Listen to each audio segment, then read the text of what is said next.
Countless Swords Sorcerer Chapter 320-336 Editor, silence. At a loss for words, Ardis could only make a crying howl. Despite glaring at Julia with bloodshot eyes and wanting to lunge forward, his advances were completely blocked by Marty. Unlike Ardis, who couldn't get past the enemy ahead, Sark, who managed to remove the obstruction that is the nameless young boy, started attacking Julia with arts. This fiend, with emotions not calmer than Ardis, flames emerged from Sark's hands. However, what was left from where the swirling flames hit was only a burnt chair and floor. The power is only average at best. Naturally, the opponent isn't so simple where an attack of that degree would work. Just as Sark reacted to the voice coming above head, it was almost the same time when a chunk of rock was crashing onto him. Sark immediately created a barrier and left that spot. Unlike a scrap that can only cry, "Looks like your brain isn't too bad. I wouldn't mind picking you up as my soldier normally, but not for me. I have a favor to return for injuring my face previously." Overlapping his opponent's words, Sark shot another flame, but Julia simply wiped it away with her hand and narrowed her eyes dangerously. Unpleasant. How unpleasant. Just remembering it is unpleasant. Very unpleasant. I will crush you miserably, so die already. The chunk of rock that was dropped just now appeared again, but this time with numbers enough to cover the entire ceiling. Oi, spare me from that. Marty, who saw that while crossing swords with Ardis, sweated at his temple. The next moment, as if arrows being fired, every chunk accelerated at once. No regards to friend or foe, and with no safe gaps to escape to, the highly concentrated volley of rocks showered upon them. Sensing the danger instinctively, Ardis put up a barrier. The rocks that fell crashed into it. The giant rocks that tried to crush Ardis and the others clashed with the barriers that glowed purplish. The loud crash that could be heard even outside the fortress. The tremble as if an earthquake was happening. However, that as well doesn't continue for long. When the entire floor turned into a miserable wasteland covered with shattered rocks, Julia finally stopped. It was only a moment's silence. Something like that. Sark, who was under a chunk of rock, pushed it away and jumped towards the ceiling. The arrows of light that emerged from his hands continuously assaulted Julia like a heavy rain in reverse. That wouldn't. At that timing, purplish lightning appeared below Julia as she tried to deflect Sark's attack with the barrier. It was alien. Needing to defend against two attacks coming from different directions, even Julia found it difficult to block with the barrier, and took evasive measures. Dodging the arrows of light and purplish lightning, she landed on the floor that became ruined, and moved into counterattack after snorting with ridicule. Without any signs of panic, there were people that tried to distance themselves seeing the scene. Not getting involved in that for sure. Disregarding the battle between the two twins and Julia that unfolded with them moving three-dimensionally, Marty slowly distanced himself. Then, one similarly victimized person called out, "Marty, sorry but help me out here." "What, you got hit?" "Stupid." He was probably hit by the attack that Julia used just now. The man stood up while holding his swollen red arm with his other arm. "That much isn't anything." As Marty grumbled displeasingly, Ardis jumped out with a sword from the mountain of debris while scattering them everywhere. Marty, clicking his tongue as he saw Ardis slashing at him, Marty pulled his partner up forcefully as his shield. Not understanding what has happened, the man had his stomach split open by Ardis. It took his all to even mutter one question. A large amount of blood and intestines poured out from his split-apart body. Then, by chance, stray arts launched by the twins and Julia fell nearby. The arts created a cloud of dust from the smashed rocks, which obscured Ardis' vision. Shit. Even as he immediately used arts to blow away the dust, by the time Ardis could see again, Marty had already disappeared. Using his partner that was a friend of his, he escaped. While grinding his teeth, Ardis heard a weak voice. "You, hurts." "It hurts." It was the voice of the man that was abandoned. Blood wasn't just spilling from the wound that Ardis opened in his stomach.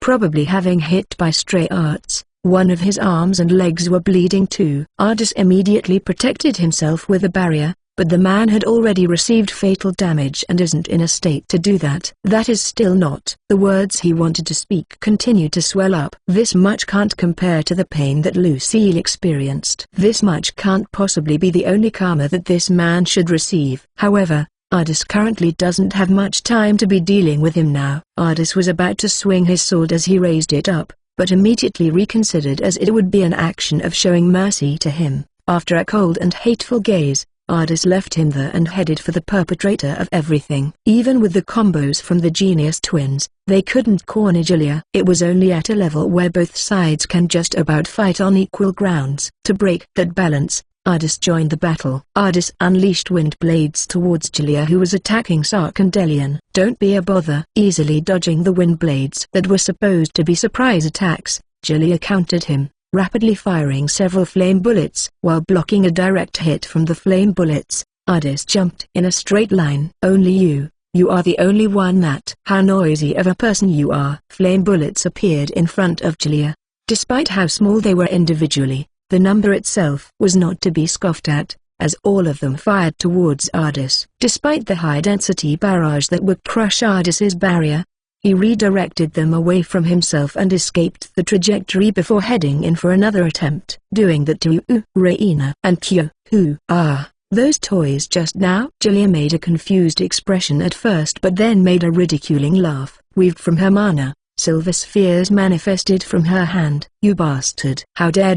how dare you!" "Wait, Ardis." Ardis ignored Sark's voice that tried to restrain him, and borrowing momentum from shattering his foothold, Ardis slashed with a speed that was heading for a crash course. "It's at my own discretion whether I dispose of my toys, right? A scrap like you has no say in it." Silver spheres continued to spawn near Julia. "Even though I saved it specially for the last moment, having you cry like that kills my mood a little." "Don't fuck with me." Not even drawing her sword, Julia blocked Ardis's sword by deploying a barrier that was at most fist-sized. Using his own sword from the front, Ardis dished out continuous attacks without gaps by manipulating flying swords using his arts. "Only this much? How boring." The silver spheres that were 3 centimeters in diameter floated around Julia and formed a shield by aligning into a lattice. Responding to Ardis' attack and traveling around in space with no restrictions on direction, new spheres will quickly seal the opening opened if they are blasted apart by a powerful hit. It's not as if there are enough spheres to cover the entire surroundings. Despite the many gaps there were to enter from, no matter how many times Ardis slashed,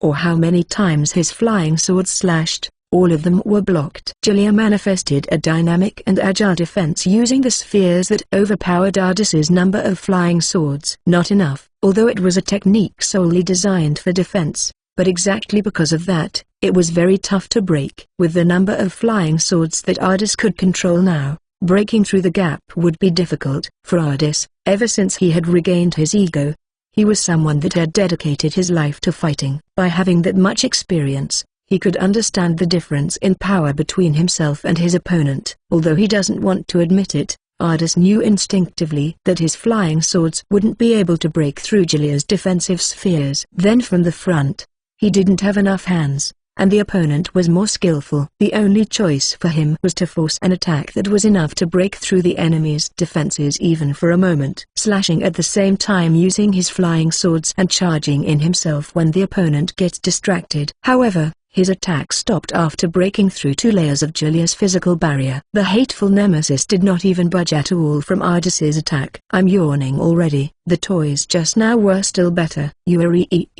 He smashed his sword against Julia's barrier by relying on his anger, but new barriers would immediately replace the broken ones. "You are the only one, that must be." What did he want to convey? To kill Julia. Ardis, who has lived so far for that reason alone, had no reason to stop now. Swing left to right, using the sword. Stab through the opening that formed momentarily. Slam towards those shoulders that looked delicate at first glance. Solely and only for his purpose to rip apart the woman in front of his eyes with his blade. The killing intent that carried his mind, died with rage, changed his sword. However, Ardis's sword couldn't reach her. As if screaming, Ardis's sword was blocked by Julia's barrier countless times. Ardis's swordplay or flying swords from his arts couldn't even make a single scratch on Julia, who looked carefree while defending with silver spheres. As Julia waved her hands as if chasing away some annoying fly without even drawing her sword, countless crimson light blades appeared in a close distance and assaulted Ardis. Ardis stopped his attack and deployed a thickly layered and tough barrier. The barrier eroded by the crimson blades, and as if it was wax being melted, It was losing thickness rapidly. Ardis. Elian's voice reached from behind. As Ardis retreated backwards to another foothold while maintaining his barrier, a huge streak of light passed from behind him. The light green-colored streak of condensed mana wrapped Julia. The pillars that had barely retained its shape and the floor that had countless shattered fragments were caught in it, and everything that laid within the trajectory of the streak was vaporized. Sark. Make double sure. Receiving Elian's signal, Sark as well added on his own arts. The space itself was compressed to its utmost limit and crushed into a ball. While distorting the surrounding spaces, 10 of them shot towards Julia's location. However, just before they landed, the silver spheres blocked their path. As each of the incoming balls absorbed the spheres, they lost their power, and eventually volatilized and disappeared. In place of the dozens of silver spheres that disappeared from contacting Sark's compressed space, Julia with her fluttering crimson hair appeared. "You two again?" Without even hiding her fed-out expression, she said. "How about stopping already? You're making me hate twins more and more." "That's my line. We don't even the slightest intention to be liked by you anyways. This much is enough for rude barbarians that can't even follow the order of dancing." With Julia's mana, the surrounding rubbles turned humanoid. "I will torment you plenty later, so play with them for now." The two humanoids that appeared suddenly attacked the twins. Sark. Elian. "They're not just any humanoids. Be careful." "Who are you telling that to?" "Of course, Ardis." As Ardis smiled a bit from the response he got from them, he resumed his attacks without shifting his gaze. Originating from the tip of his blade, a burning white flame appeared. Turned to ash. Along with the motion of swinging his sword, the white flames that Ardis shot rushed across space eager to wrap around Julia. A mere scrap. Don't get too cocky. However, the opponent was a woman that had enough power to become an axis for a country. As Julia spoke, bluish flames appeared and unleashed from her hands. Ardis and Julia. The two flames clashed in front of them, causing an intense heat wave to assault the surroundings. Eventually, the blue flames swallowed the white flames and tried to swallow Ardis next. Shit. Knowing his disadvantage, Ardis reallocated his mana for offense into defense. Judging that he couldn't take all of it from the front, he deployed his barrier in a manner that would shift the trajectory of the blue flames. His idea worked as he managed to avoid a direct hit successfully, but that didn't mean he was safe from it completely. It still had enough power to blow Ardis away. As Ardis's back slammed into a wall from not being able to kill its velocity, Julia followed up by drawing her sword and jumping at him. Desperate from just that degree, your limits are visible. With her leaping momentum, Julia's sword stabbed forward towards Ardis, who had yet to recover his stance. Barely managing to react in time, Ardis's sword was deflected away by a heavy strike. He gripped onto the handle as hard as he could to not lose his weapon, but because of that, his entire arm was brought to a swing from the strike. In order to block the following strike, he thought to deploy small barriers that prioritized hardness as a shield substitute, and kick against the wall to get away from her and restabilize his stance. However, the shields that Ardis constructed with all his might stood no chance against Julia's fierce strike. Gaha. Despite able to avoid a direct hit from the blade, the impact transmitted through the last layer, and the paper-thin barrier caused an intense pressure to apply on his flank. Ardis coughed out air and was blown to the side. While barely managing to keep his consciousness in place that was about to fly from the intense shockwave in his innards, Ardis attempted a counterattack reflexively, but even that was seen through by Julia. The silver spheres gathered around Ardis's arm and blocked his movement. How pathetic. It was at that time. "Ardis, duck." Sark's voice came from behind. Earlier than his thoughts, Ardis' entire body sank to the ground. In his place, 6 icicles launched by Elian swooped by and assaulted Julia. Chapter 321. Chapter 321. Editor, silence. T/N. This was basically a chapter replay of 163, but since the context became clearer than before, some sentences were modified to better suit the context. Getting in my way again. The icicles that Elian released bounced off Julia's barrier, chipping away at her foothold by transforming mana into shockwaves. Ardis attempted another slash. Although the coordination wasn't at the level of Sark and Elian, Ardis has many experiences fighting alongside the twins. Even though they haven't fought together in 5 years, this much coordination doesn't break a sweat. Julia dodged the incoming sword by leaping before her foothold broke, but it was what Ardis was aiming for from the start. There, from a direction diagonally above Ardis, Sark's voice rang along with bullets of light raining. Retreating to not get caught up in it, Ardis's vision was filled with countless light bullets. However, even with Elian's surprise icicles, Ardis's slash, and Sark's light bullets linked together with coordination, there was not a single wound on Julia. Stop being so annoying. Even that didn't go through. Sark clicked his tongue seeing the light bullets blocked by Julia's sturdy barrier. What an incredible pair of annoying bugs. I don't ever want to see that face of yours again. Get lost already. How miraculous we're on the same page. Just how I want it. I'm going to let you never be able to see anyone's face ever again. Julia and the twins exchanged arts. You should be the one to get lost. Ardis casted arts of wind blades from the side. A mere scrape with his arts. As if Ardis' attacks were not worth her attention, Julia simply waved her hand, and the manifested crimson blades cancelled them out. While Sark and Elian demonstrated their forte at arts, Ardis supported them by using his sword, controlling, or using arts as a restraint. However, even with these many attacks linked together, Julia's defenses didn't shake at all. All their strikes were either blocked by barriers or silver spheres, and counterattacks with greater strength than theirs were always returned. One step, just a little further. She was at a level that couldn't be attained even with 3 Wisteria elites battling at full strength. Still, that doesn't become a reason for them to give up. Ardis had finally reached here after sacrificing many things. Even if they managed to survive this place, Wisteria had probably met its end as a mercenary band already. Losing most of their elites in this assault, it was even unknown how many comrades had survived the onslaught from the monstrosities. If the outcome couldn't be decided here, it was more obvious than looking into flames that their lives after this wouldn't be great. She's not an opponent where sparing effort was possible. Neither was it a situation for them to think about what happens after the battle. Facing against one absolute foe, it was unknown for how long the 3 had fought with their whole. Then suddenly, a moment that could only be considered a miracle was brought forth by the coincidence of many overlapping factors. The tiny gap that opened from Ardis's attack, Elian's attack stabbing into that point powerfully, and one light arrow that Sark created squeezed past that minuscule gap. Julia might have loosened her guard too.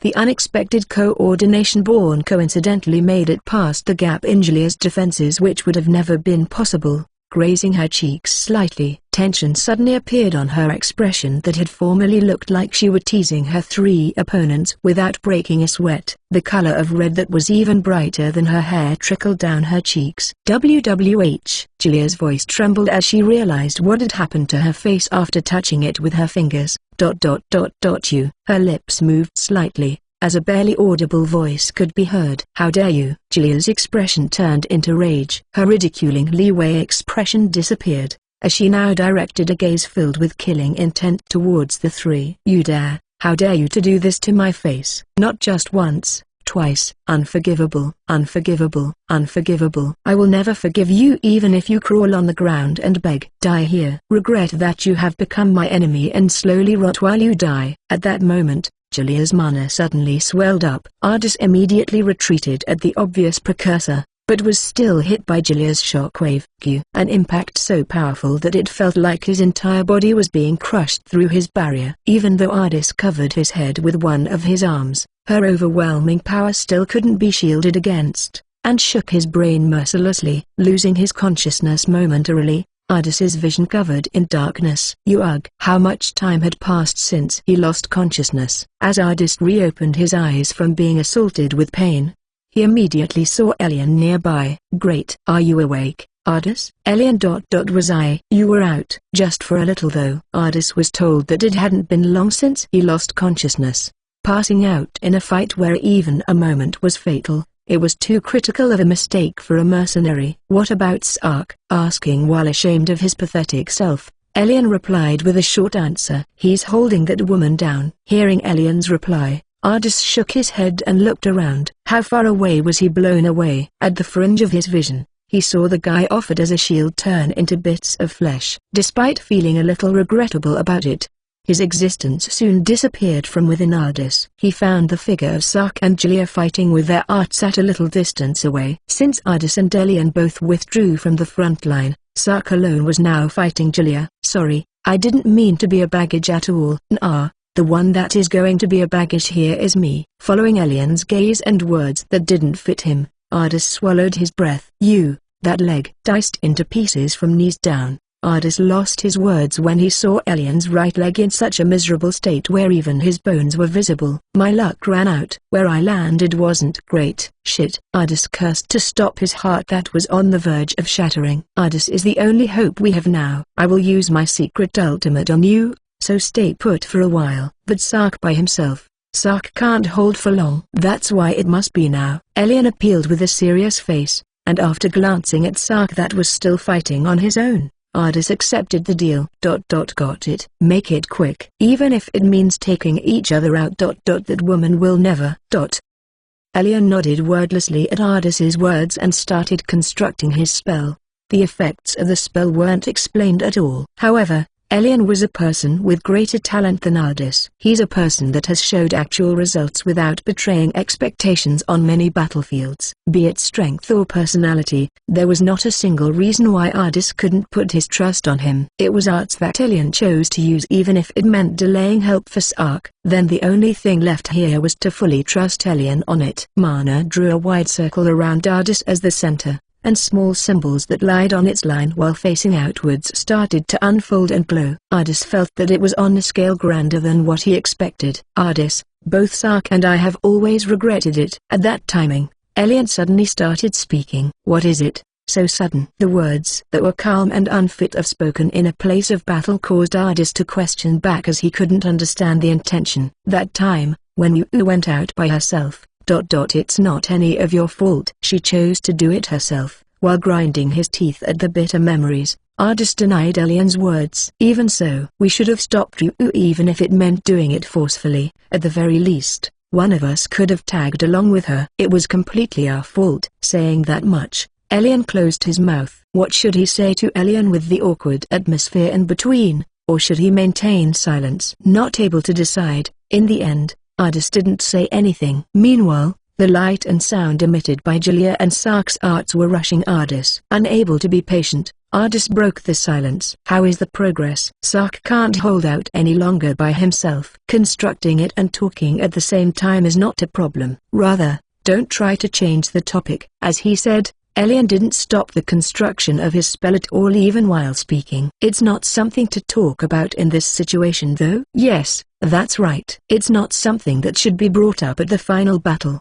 But still, it's something I have to say now. His serious face gave off an indescribable sense of impatience. Ardis felt. We must redeem ourselves for Ardis no matter what someday. We thought so, but it seems like the time for that has come. What are you saying, Elian? It was not a situation for him to be expressing regret. They should return to the front lines to help Sark as soon as possible, but the chances of winning were already small and they were fleeting away with each second passing. It's not like Elian to not know that. Seeing how he didn't act as usual, Ardis had a suspicion that he couldn't quite explain. At that timing, Julia, who noticed something, headed here immediately. What are a bunch of dying scraps trying to do here secretly? Don't think you can do it. To protect the waves of flames from Julia, Sark stood in between and deployed a barrier to shield both Elian and Ardis. Stop being a bother, Julia cursed with an annoyed expression. At the same time, the flames grew more intense, and they started wrapping the three of them. Despite the presence of Sark's barrier, the barrier shook and trembled. While it glowed in purple,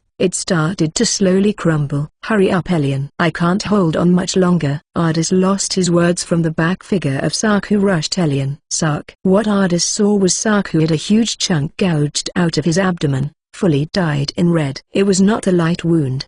The heat from the flames may have perhaps hardened the blood and stopped any further bleeding. However, the silhouette that was obviously unnatural for a person appealed to Ardis how grave the situation was. As Ardis understood what he had seen, Elian thrusted the ruthless truth outwards. Sark and myself are already, as you've seen. Winning and escaping are not options for us. Even so, ignoring Ardis, who couldn't accept what was happening and tried to talk back, Elian continued speaking on his own. I've experimented many times with it already, but the detailed parts haven't been figured out yet. I wanted to designate a safe place, but you might be sent to some strange place. So I apologize for this first. Wait, Elian. What are you trying to do? Not able to understand Elian's words, Ardis tried to move, but noticed the presence of mana wrapping around him. Ardis was confused at whether his intention was to bind him, but at the same time, he interrogated the culprit fiercely. "Elian, what is this?" Unlike Ardis, who was confused,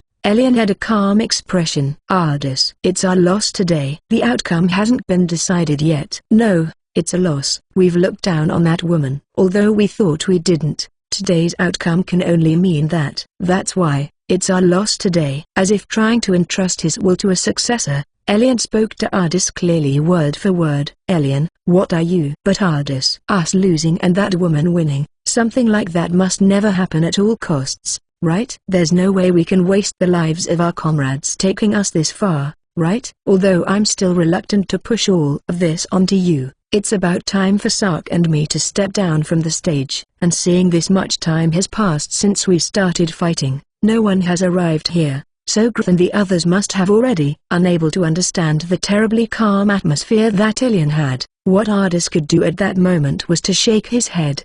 "But Ardis, we still have you. Even if one of us survives, it's not a total loss. If you are the existence that can lead us to a victory, then there's only one thing I can do now." Finally, Ardis realized what Elian was trying to do. "Wait, Elian.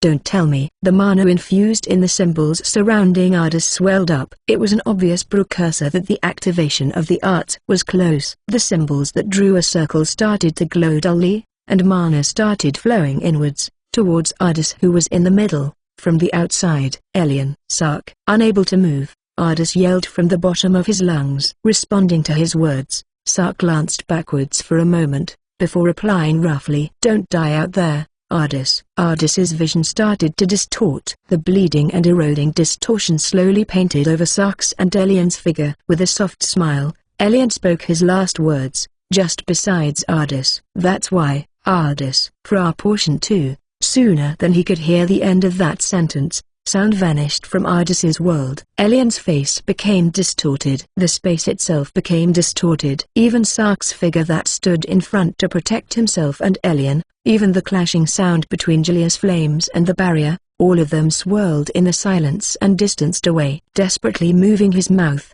Ardis shouted their names at the maximum. Even that seemed to dissolve into the void that appeared as if severed from the real world. The last moment before everything, all his senses of vision, hearing, smell, and touch, were swallowed into the darkness. The scene of Sark's back engulfed in flames and Elian's smile burned into Ardis's eyes. The smell of grass, the chirping of birds, the texture of pebbles.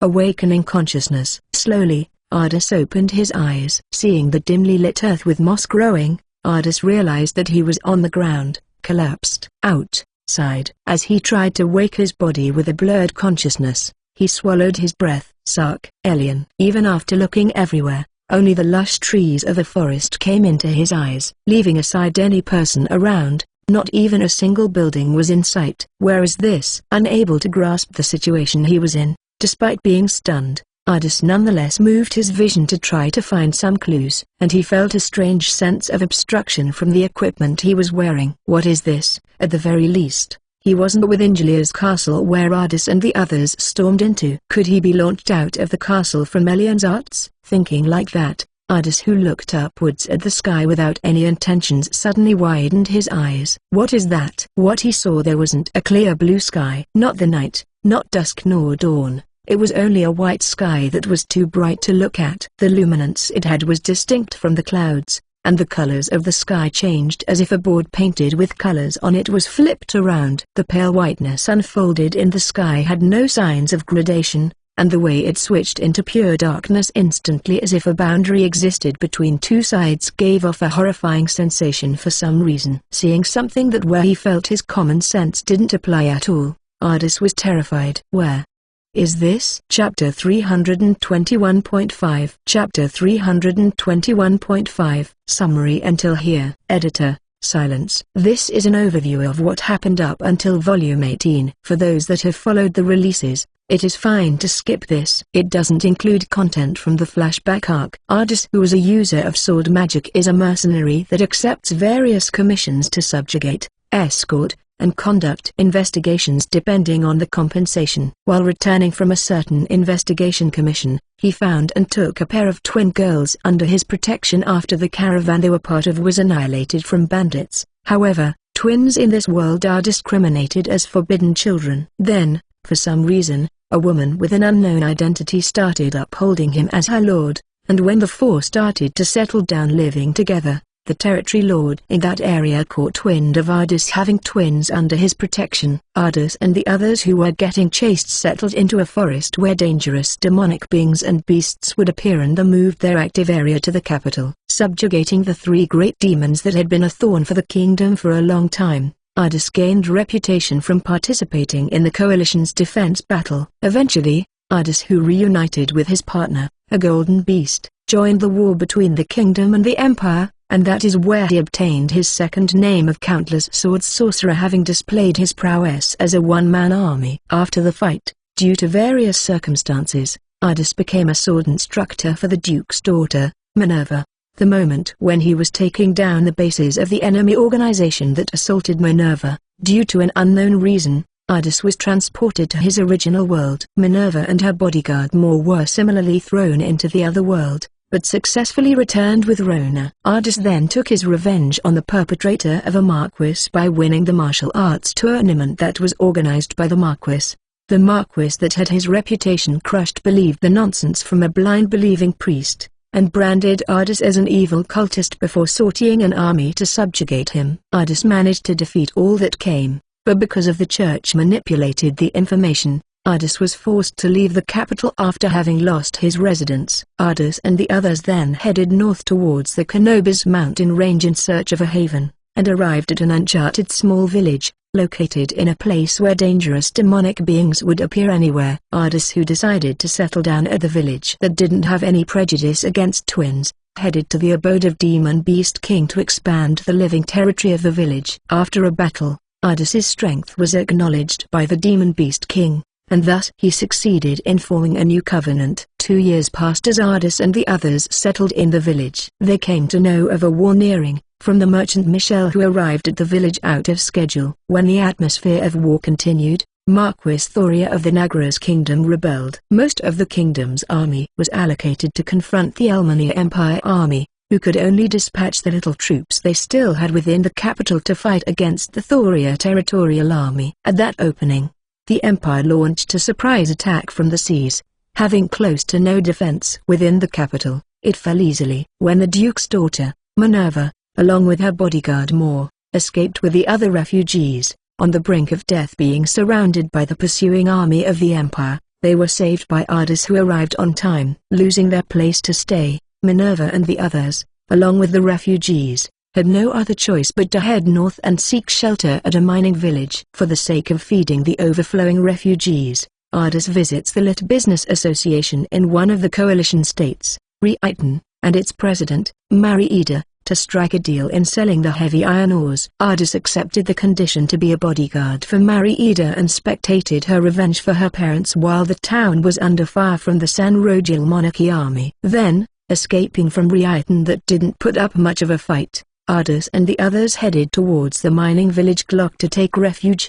The Elmania Empire annihilated the Nagras kingdom, the San Rogil monarchy took over Reitan, and the Thoria kingdom became independent from the Nagras kingdom, along with the island country, Alban kingdom. 4 of them formed the Rovers Alliance and started war everywhere under the pretense of unifying the continent. Then, with many more inflowing refugees, the village soon turned into a town, and caused the Thoria army to set their sights on it. Despite being able to repel the army together with the Guards Corps, Ardis couldn't do anything, and was defeated by the man that suddenly appeared at the end.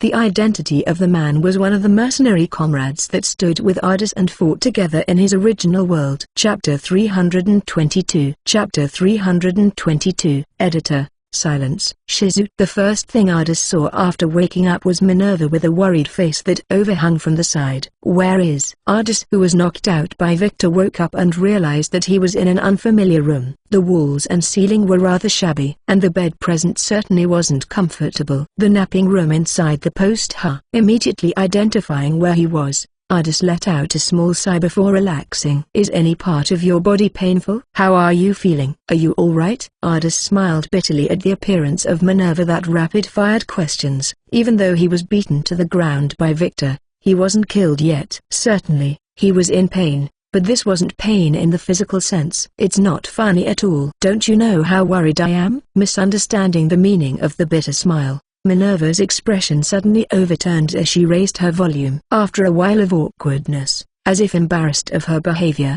she lowered her voice and relaxed her eyebrows. I heard from everyone. Even if it was for protecting the town, facing against so many enemies from the frontiers. She probably heard it from Moore's subordinates. Minerva was reprimanding him because she thought it was a reckless act, but for Ardis, it was something he did after seeing he had more than enough of a chance. No, that much isn't particularly. After all, if Victor didn't appear there wouldn't have been any problems. However, it's also the truth that Ardis had never expected a familiar person to become his enemy. If it was pointed out that he let his guard down because of that, he wouldn't have anything to retort with. Of course, I know Shizu is really strong, but there's a limit to recklessness. Unable to accept Ardis's answer, Minerva reprimanded him strongly again. When Captain Greystar came back while carrying Shizu, you have no idea what I was. Losing her words as she spoke, eventually, tears swelled out. I won't say that recklessness isn't allowed. A battle,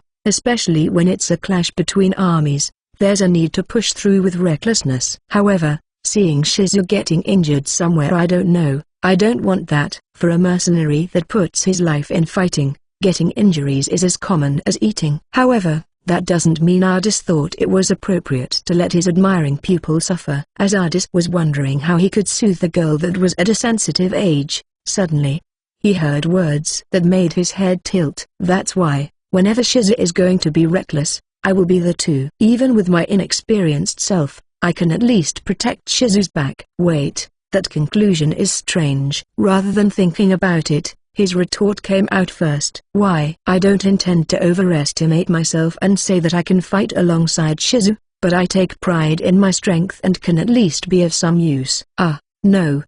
Facing Minerva who bare confidence in her expression, Ardis's words clouded. For Ardis, he was happy with Minerva's thoughts. But at the same time, he felt hesitant to let his pupil stand on a risky and bloody battlefield. In the first place, Ardis didn't even know whether he could win against Victor if he fought seriously. Under Ardis's guidance, Minerva had gotten enough skills to call herself a distinguishable swordswoman, but that's only when measured with the standard of this world. With her current skills, it's likely that she wouldn't even stand a chance against a Nebulo, and would only be toyed around in the other world. Even more so when her opponent is that genius. She wouldn't even last 2 bouts of sword exchange. Just as he was hugging his head inwardly on how to stop his pupil from having those ideas, Moore entered the room. Ooh, you're awake. Didn't I tell you, Oju-sama? No need to worry since there weren't any visible wounds. It's impossible for me to not worry, Moore said with a smile towards Minerva after calling out to Ardis, but the Duke's daughter herself looked away while peeved. Her current expressions have increased when compared to the time they first met, as Ardis started thinking about random things. So, how are you? Any problems physically? Yeah, no problem. How long has it been since then? About half a day. I see. Sorry to have you see me in a pathetic state. No, it's not something to apologize for. It's thanks to Ardis that we managed to drive away the Thoria army. Well, it was a surprise though. I went to look for you since you didn't come back for a while even after the fight ended. And then I found you on the ground. Moore carried a round chair from a corner of the room and sat by the bed. So, what happened? I reunited with someone I knew. And then it became a fight. Was he in the Thoria army? Nope, that's not it. But that doesn't mean he's on our side too. He's strong? Ardis, who hesitated to answer for a bit, revealed his honest appraisal. If possible, I would like to avoid a fight with him. I suppose that's the best way to describe it. That's quite troubling, isn't it? As Moore narrowed his eyes, Ardis returned with a question. How many casualties were there? 8 died. A battle where there was a huge discrepancy in the numbers. Thanks to Ardis's effort to surround the entire town with a wall, The battle was far more advantageous than how it should have been, but that still doesn't change the fact it was 100 defenders against 300 attackers. It's not a fight that could be won without casualties. As for the result, 8 of them became casualties. It should be an insignificant price to pay to repel an army of 1,000, but Ardis still had a difficult expression. It was a necessary sacrifice. Don't blame yourself. Even if it meant having casualties, rather than letting Ardis take care of everything, they had to produce results with the volunteering soldiers in town, so that the other residents who hadn't sensed a threat would wake up. It was something decided way before the Thoria army arrived. Although it wasn't something praiseworthy from the human perspective, it was politically necessary. It's regrettable to have casualties, but in fact, after having invaded by Thoria army, the people in town are finally showing conscious that they are also part of it. The atmosphere around certainly turned into more of a town when compared to yesterday. With this much, I'm sure there'll be more people that are willing to join the defense effort. But that also means more will leave the town. To enhance the defensive wall further in the current state, certainly, there are some parts that only Ardis is capable of. However, it's undesirable to have Ardis alone carry the burden. Since Ardis won't be around to protect the town forever, the residents must be willing to take the initiative in defending their town, or else getting absorbed by the Thoria Kingdom or the Elmnia Empire is only a matter of time. That is unavoidable. After the battle finished, among the refugees that didn't at first believe the news of the Thoria army coming, there were people that started to leave. From their perspective, the place that they thought was at first a haven, will soon devolve into another battlefield too. Excluding people with special circumstances like Minerva, there are probably some that decided to return to their hometown after settling down from the fight. Since we have no need to retain them, we've got no obligation to take care of them too. Rather than facing against Thoria or the Empire, it's much easier to sneak back into their territory and live a stable life. Moore smiled bitterly at what Ardis said. So much so that I'm even thinking that all of us should just ditch this place and live without troubles. That's right. If all the refugees would return to their daily lives, then there's no need to maintain this town, and just us alone can bring Minerva along to the hidden village. Having said so, it wasn't a realistic option. Even if there are many leavers after this incident, it's not like all 4,000 refugees in the town would leave. Although it has become a matter like this, of course, they couldn't suddenly throw their responsibilities halfway after deciding to take care of them. Well, the Thoria army must have incurred considerable damage from this battle too. Since it will take some time before they can organize another army, we should be safe for a few months. But the problem is now the Empire. They had to discuss countermeasures against the Empire that will eventually come quickly. Chapter 323. Chapter 323. Editor, silence. A few days passed while they were aware of the Empire's movements, and Ardis was faced with a surprise attack that he had never expected. Ardis, whose name was called out, suddenly turned around, as the voice didn't have any hostility, and it was one that he was familiar with.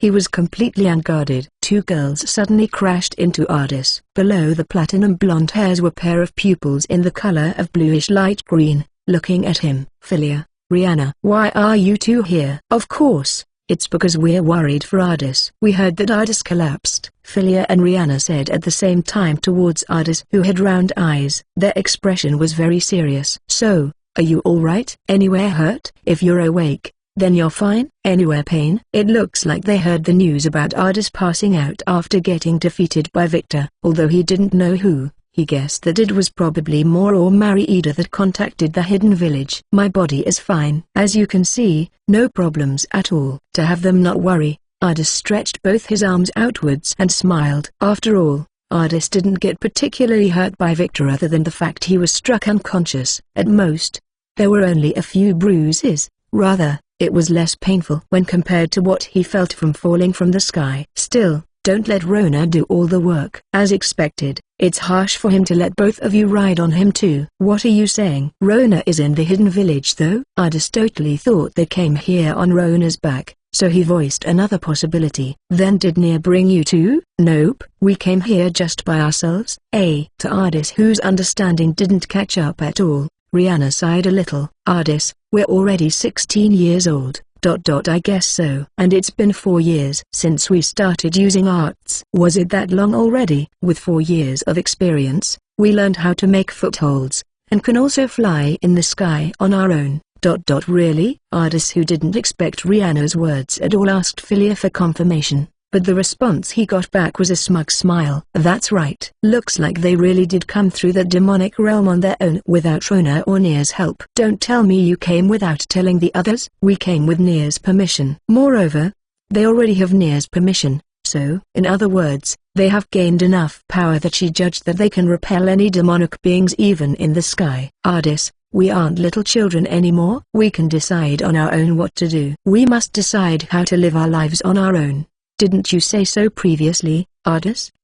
Well, I did. Being cited of his previous line, Ardis couldn't do anything but be convinced. That is why we decided we want to be of help for Ardis, and we decided to fight with Ardis. Huh? No, wait. For some reason, the twins were speaking the same thing as Minerva, and caused Ardis to panic. It's true that Ardis is very strong. That's what we know more than anyone. But even such Ardis have occasions like this time. And we aren't the powerless us that couldn't do anything in the past. We want to repay our debt for being protected this long. We won't be conceited to ask Ardis to be protected by us. But at the very least, a little help, just to help a little in sharing the burden on Ardis's back. That's the path we chose. Even if you don't approve, we won't listen to any complaints, with our own will, for our own sakes. Attacked from two sides. Ardis lost his words. It's true that Ardis had always been saying the words choose your own paths, and bear the consequences to them. At the same time,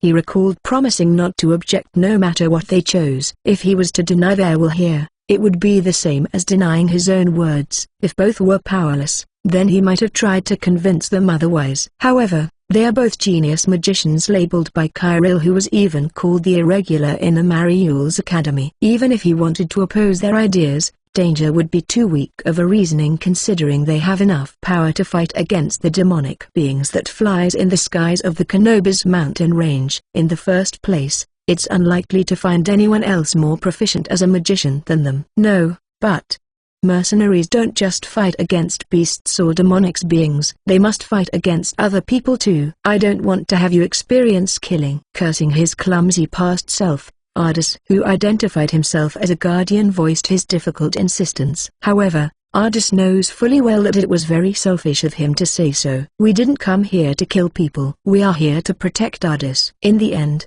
the thought he had of not wanting the twins to choose a path of fighting was just for his self-satisfaction when he thought about it. Eventually, Ardis reluctantly accepted them under the pretense of respecting their will. The impromptu defensive wall around the town of Glock was getting daily reinforced further and built on by Ardis, Kyril, and Elnoa, a group of magicians. With Philia and Rihanna, who have considerable prowess as magicians, joining, the efficiency dramatically increased. The impromptu weak walls soon became tough. Just considering their defensive power, it was not far-fetched to call them castle walls. The problem was the lack of manpower to support that. Thanks to a changed mindset after the previous assault from the Thoria army, there were a lot more volunteers that were willing to undergo training as militia, but in total, their numbers didn't even make it past 500. No matter how strong the walls were, it's difficult to make use of them with just 500 people. For the town of Glock that has no ends of troubles, the biggest problem is the Empire's movements. After the previous battle, there were many that decided to leave. Starting from the former capital of Gran, several towns of the Old Kingdom, Reitan, and cities of the East in the coalition, had started to regain their daily lives. Naturally, there are many that want to return to their hometown and daily lives. Like Minerva, who has a position that doesn't allow her to live in a territory controlled by the Empire. People that seek revenge and couldn't stand the barbarism of the Imperial soldiers that caused them to lose their close ones. Only such people with reasons remained in the town. The Rovers Alliance antis started to gather at Glock, and as the result, just as the population started to decline after the Thoria battle, it quickly regained its former numbers. At the same time, with Minerva's presence, the town of Glock became known as a place of gathering for those that wished to rebel against the Rovers Alliance. Naturally, leaving this town alone is not something the Empire would do. As if affirming Moore's words, the news of the Imperial army closing in arrived. Do we know their numbers? Inside the post, Kyril, who had well became an official member of the Guards Corps, asked Moore. 3,000, It seems that's quite the splurging amount they have. Elnoa widened her eyes in surprise. She was also one of the precious manpower for the guards corps like Kyril. Elnoa, who had received high-class education in Mariul's academy, became an important fighting asset for Glock. They probably learned a lesson from the Thoria army's previous defeat. But well, they might be too bored since there's nowhere else to send their army. Being the target from that isn't funny. Although she wasn't personnel that was concerned with fighting, Mariida, who is responsible in handling supplies, also participated in the meeting. Please don't come. It's not like saying that to them would make them go away. It's as Oju-sama said. If they are going to attack, what we can do is to defend. Luckily, the defensive walls have been reinforced considerably since the battle with Thoria. But what's the problem? In place of more, Ardis answered Kyril's question. Honestly speaking, holding up isn't desirable. But aren't the walls reinforced for us to hold up? That's right. But there's a difference in numbers 6-folds this time, and on top of that, we have an obvious lack of manpower when compared with the scale of the walls. Surely there will be an opening somewhere if 3,000 soldiers surround the walls. During the Thoria battle, it was unavoidable because we didn't have many soldiers nor time. But ideally, we would finish the battle before they surrounded the town. Then, Ardis's explanation was next questioned by Kane of the Guards Corps. That means fighting on the field? But wouldn't that be exactly when the difference between numbers is too big? Responding to that, Ardis's answer was although correct, but it was also very reckless. It ends as soon as the enemy commander gets taken down. You're planning to charge ahead alone again? He probably recalled the Thoria battle. Moore, who had a slightly soury expression, had a slight blaming tone, but Ardis shook his head. What I'm doing is just to set it up. Taking the general's head is left to Moore's team. Chapter 324. Chapter 324. Editor. Silence. A place about half a day south of Glock, within a small forest with several hills, an army of 3,000 soldiers was marching north. There were 3 people floating in the air looking down upon the army. So many! One of the twins that were floating with Ardis in between, Philia, unintentionally muttered her thoughts. For the girls that had been living while avoiding people, it must have been quite a shocking scene to see 3,000 people form in lines. Ardis, the center of the Imperial Army, has passed the landmark. The commander.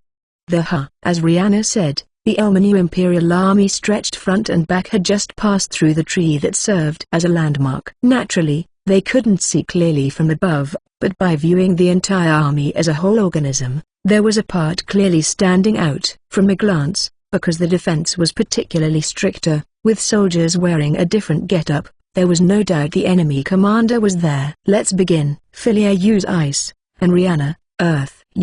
Why yes. Hearing Ardis's short instructions, the twins replied nervously. Ardis and the others were about to engage in a battle with the Imperial Army attempting to invade Glock. Although it was the twins themselves who voiced their intention to participate in the battle, as expected, they couldn't hide their nervous feelings that arose from their first time in a battlefield. Now, at Ardis' signal, he created several fireballs while ignoring chance, and slammed them on the ground. The fireballs landed evenly along the long stretch of Imperial troops, creating explosions everywhere. Since they weren't for the purpose of killing, the potency was considerably weaker than what he used when he fought against the Empire on the kingdom's side. Rather, they were created with the flashiest appearance than power to introduce chaos to the enemies. At the same time, the twins casted chantless arts of their own. What the twins used weren't arts accompanied by destruction. Rihanna's arts caused the earth to suddenly soften and move, while Philia's arts manifested a giant chunk of ice in the air. Even if the fireballs were focused only on appearance,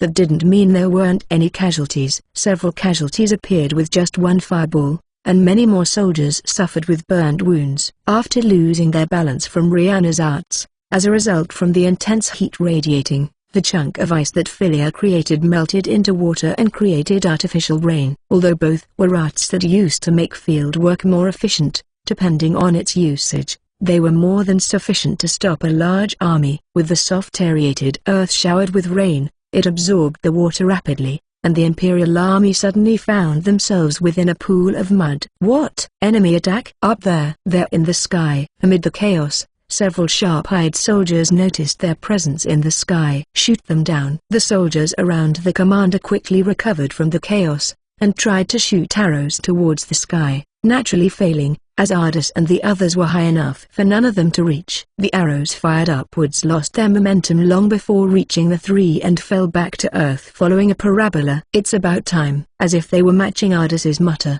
a group of about 400 people jumped out from one side of the forest. It was the volunteering soldiers that Moore led to take the enemy commander down. With several leading riders, the group completely ignored the others, and rushed into the Imperial Army's center. Distracted by Ardis and the others in the air, the Imperial Army failed to quickly notice the presence of an ambush. However, it was as expected of the highly trained soldiers around the commander. Albeit late by a beat, several officer-like figures immediately yelled out to counter the sudden ambush. "Ambush, get ready." "It's not just a few. Protect His Excellency." Still, being hit at an unexpected direction meant their response was ineffective. On top of that, with Ardis and the twins out, the entire Imperial Army was in disarray. Albeit slowly, Moore and the others were surely getting closer to break through the Imperial Army's defense. "I will get down too. Both of you, stay here, and try to restrain the soldiers on both ends." Ardis fired rocks towards places clear of allies on the ground while speaking to the girls on his side.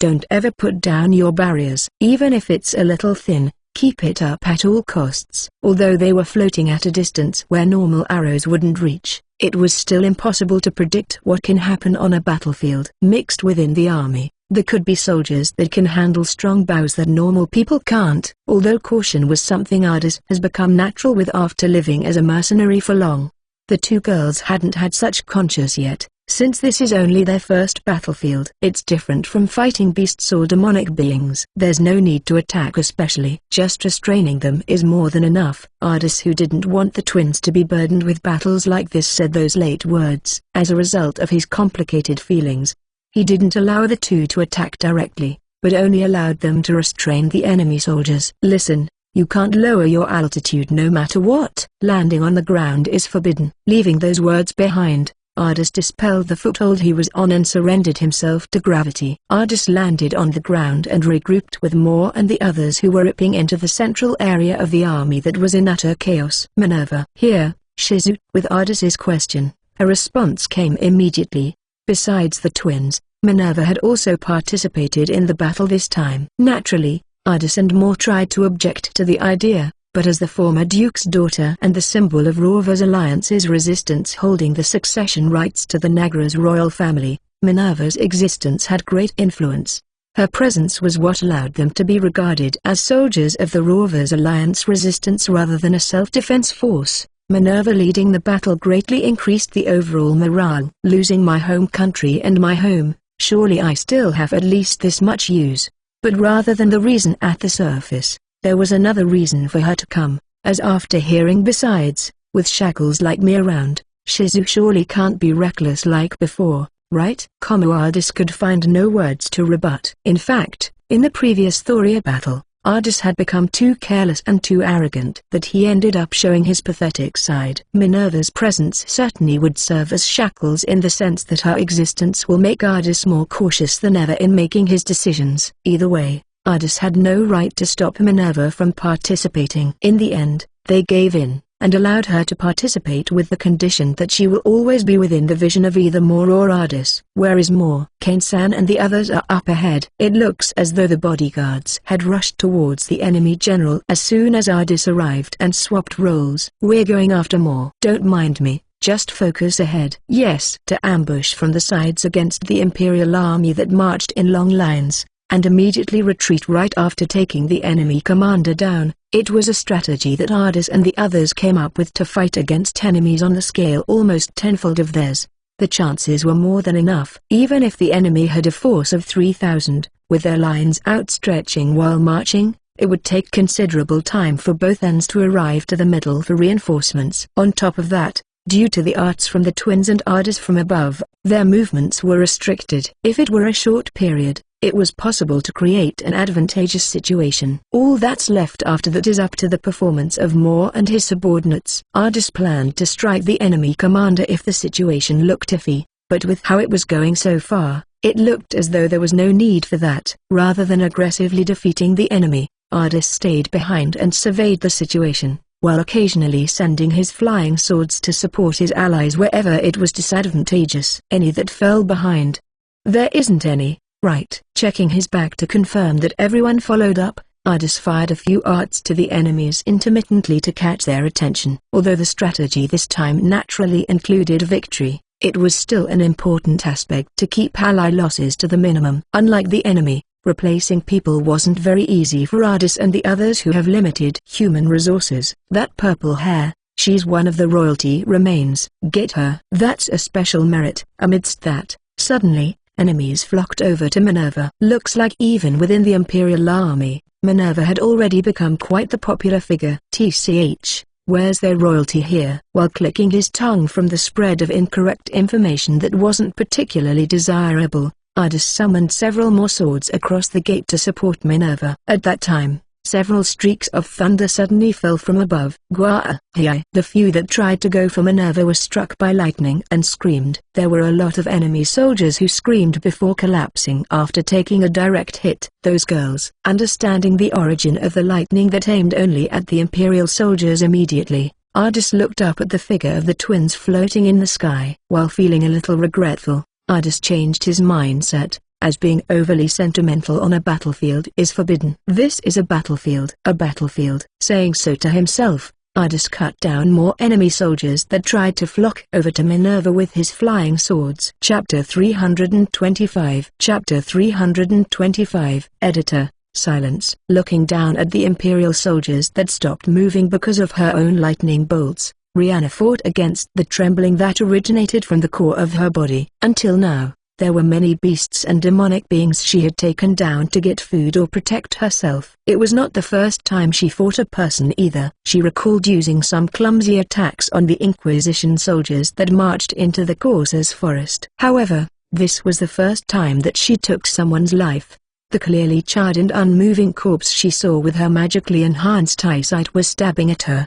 The discomfort and nauseous feeling ran through her whole body, as frowns started forming on her forehead. Ariana, Philia asked with a voice of confusion towards Rihanna, who suddenly changed from restraining soldiers into unleashing a deadly attack that robbed one of the soldiers' life. Being directed the expression of surprise and worry, Rihanna made her resolve and her heart. Have you made your resolve yet, Philia? Rihanna herself was surprised by the tone of her voice that was much colder than she thought was possible. I already made mine. Even if it meant getting these hands bloody, I will walk the same path beside Ardis. Rihanna. Philia's words were stuck, seeing Rihanna's will. We were saved by Ardis's whim, and allowed to live from his generosity. We were even given a peaceful place to spend our entire lives with his kindness. Without saying, being born as twins, there's no greater fortune than what we've experienced. Of course, I know that already. Right. And Ardis probably thinks that it is enough that way.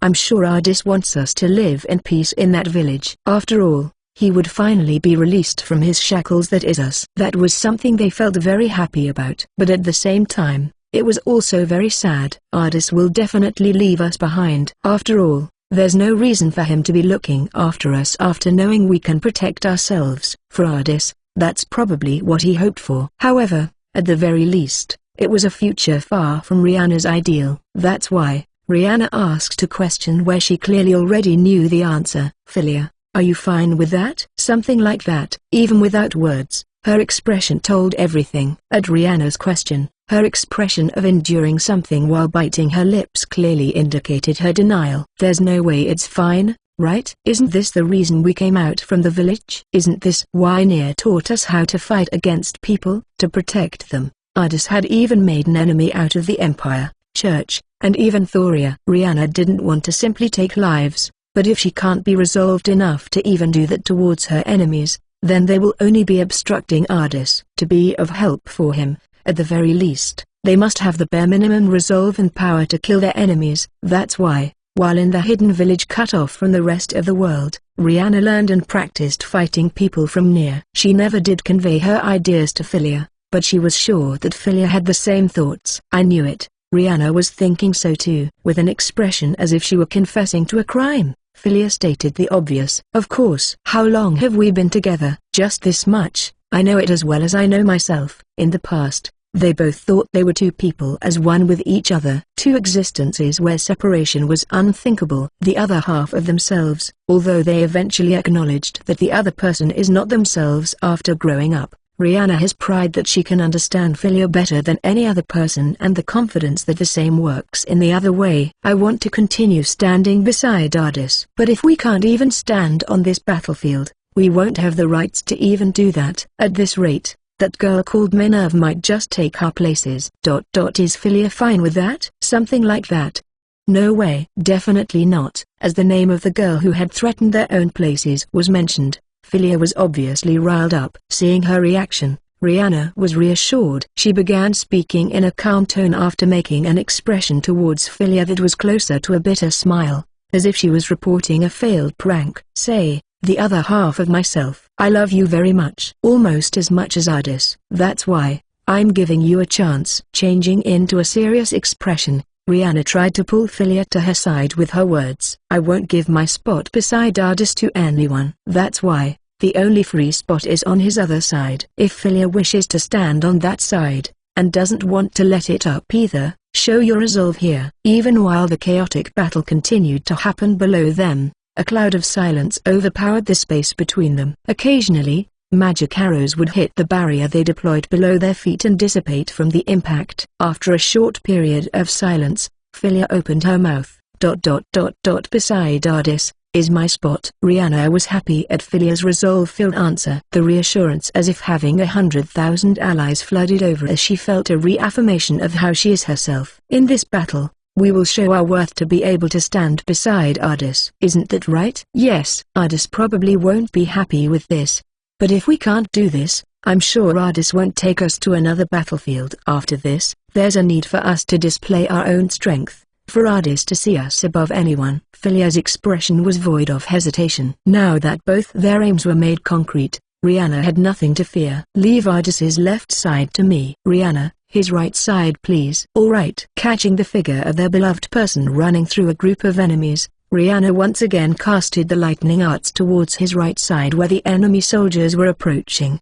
Beside her, Philia similarly used lightning on the Imperial soldiers. With their understanding of magic and technique to manipulate mana, there was no need for a sluggish chanting process. Because of that, it meant that there was no time constraint for their arts to manifest. 6 streaks at the same time. Under the never-ending rain of lightning, Imperial soldiers who tried to crowd around Ardis continued to be struck to death. Sorry. Feeling pity for the soldiers who were dying without the ability to defend themselves, Rihanna's words of apology were drowned out by the intense lightning flurry as her hands didn't stop. Chapter 326. Chapter 326. Editor, silence. The Imperial Army's invasion of Glock came to an end with their retreat after their commander was killed in action. The Imperial Army suffered slightly more than 200 casualties, while the Glock side suffered only 11. If only considering the results, then it would be an overwhelming victory by Ardis and the others. Not letting the Imperial Army that has more than 3,000 soldiers make use of their numbers. The deciding factor was having the commander defeated from a surprise attack in the forest. The Imperial Army retreated to Gran after losing to an army 1 magnitude smaller than theirs. It wasn't just more taking down the enemy commander, but Minerva had also managed to defeat a platoon leader on her own, while Philia and Rihanna delayed the whole army, finishing off more than 50 people with their lightning strikes. It was a performance too brilliant to be considered their first battle, and although Ardis was reluctant, if it was Minerva and the twins' own decisions, then there was nothing he could say. Despite feeling complicated emotion, he was glad all of them were safe, and he lightly hit the top of their head as his own way of complimenting them. The Empire continued to send soldiers intermittently after that, but with the help of the brilliant mages, the twins, and the graduates of Mariul's Academy, Kyril and Elnoa, Glock was successfully protected from the invasions 3 times. The reason why Glock had not suffered a defeat against the Imperial Army wasn't just cause of Ardis's strength. They're not coordinated at all. Heading to Gran, that was now the Empire's territory with Sharu and Rona, they reported to Ardis with the information they had collected. Individual decisions? That's what the information broker, Ches Air, said. Ardis answered Moore's question. The topic of the conversation held in the post within Glock was about the Empire's movements. Thanks to the rumors circulating around the town and the information brought from Ches Air, there were a few things that they found out. The first invasion attempt led by 3,000 Imperial soldiers was of the regular soldiers, but the 3 attempts after that were individual decisions made by the Empire's nobles. Did they feel ambitious, or perhaps blinded by greed, as they sorted their own soldiers without waiting for an official order? So that's why they have such few soldiers. Moore was confused at the 3 appearances of an invasion army that didn't reach the thousands, but after hearing Ardis's explanation, his expression turned into one of understanding. I thought it was strange. After their 3,000-man army was defeated, they were reattempting with not even 1/3 of that. Moreover, their second and third times were as if they've forgotten about their defeat. Isn't it because the nobles there are full of thoughts of being superior than other nobles? Thinking that we're just a mere mining village that have barely any hair, not investigating our forces, and writing the past defeats as nothing because of that. Recalling their past display of not showing any signs of doing their homework, Ardis laughed with his nose. But that's convenient for us. Well then, will the situation persist like this? Nope. Looks like they're pouring resources into the coalition instead of us. There are plans for them to send reinforcements over to the San Rogil monarchy. Hearing Ardis's report, Moore showed a surprised expression. Were put on the bench? Since they don't have to worry about Thoria taking this territory for now. The Thoria army that came before the Empire was annihilated by Ardis and the others. For the time being, any large-scale army movement probably won't be possible. Among the 4 countries that makes up the Rovers Alliance, only the Empire and Thoria had shown any interest on making Glock their territory. Now that Thoria can't move, for the Empire, there was no need for them to hurry like previously either. They probably thought they could just finish conquering the coalition before directing all their forces here and easily crushing their enemy. Also, besides that, there are signs that Glock is slowly turning into an anti-Empire base. Gathering all the rebels in one spot here and crushing them all at once, I suppose. As Ardis and the others continued to win against Thoria and the Empire, more and more people that wished to go against the Rovers Alliance were gathering. Although it meant that their forces were expanding, at the same time, the animosity from the Rovers Alliance was also getting stronger. If there was no hurry for immediate suppression, then this could serve well as a baiting beacon. The upper echelons in the Empire might have thought something like that. And that's where I have my own idea. What is it? Even though there was no one else around, Ardis whispered into Moore's ears. From just 2 or 3 words from Ardis, Moore's expression widened clearly, and a shocking-like noise came out of his mouth. Huh? Don't you think this is a great chance? Moore looked at Ardis, who was grinning and asking such a question, as if he couldn't believe what he was seeing. Capital Thoria, prospering since the age of Corsa's dynasty.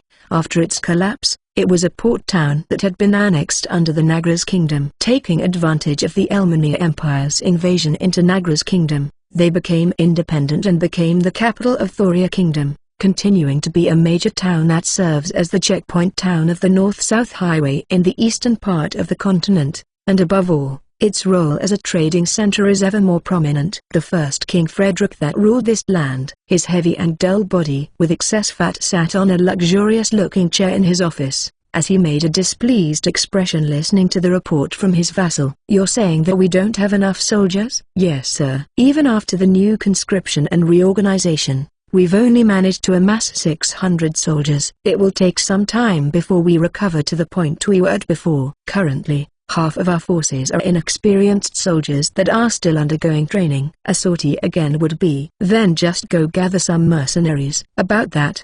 Gathering them are also difficult, especially after the last battle. It's difficult to get the cooperation from the mercenaries. What? Mere mercenaries dare to go against my orders? There's no reason for the mercenaries to bother with Thoria Kingdom. Naturally, there were no orders to be obeyed because there was no contract binding the Thoria Kingdom and the mercenaries together, but that didn't matter to Frederick, who had blood in his head. Being a king, with his ego fueled by being at the pinnacle of power, there must not be anyone who does not comply with his wishes. Your Majesty, there's no need to blame him that much. The elderly man who stood beside interjected, but Frederick instead screamed hysterically. What are you saying, Costas? Isn't the importance of a heavy iron vein not obvious enough? The north is taken by Alban, and the south is the Empire's territory. Our country's expansion has already reached the limit. At the very least, we must get that territory and its heavy iron, or else the Empire and Alban will just get a wider lead. Your Majesty is correct. However, considering our casualties in the previous battle,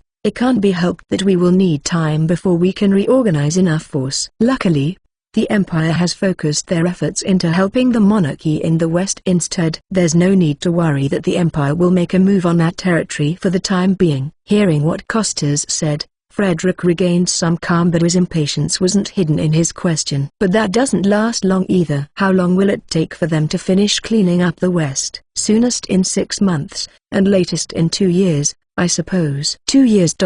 Will our forces recover in time by then? There is no need to worry. A battle doesn't merely mean a direct confrontation between soldiers with weapons or magic. Seeing Costas, who was still calm, Frederick asked again. You got an idea? The opponents are merely a gathering of mob with no order. They have no experience in plotting, and so, tripping them from the inside would be appropriate. I have already prepared men to disguise as mercenaries. Your Majesty can await the good news. Phew, that's great.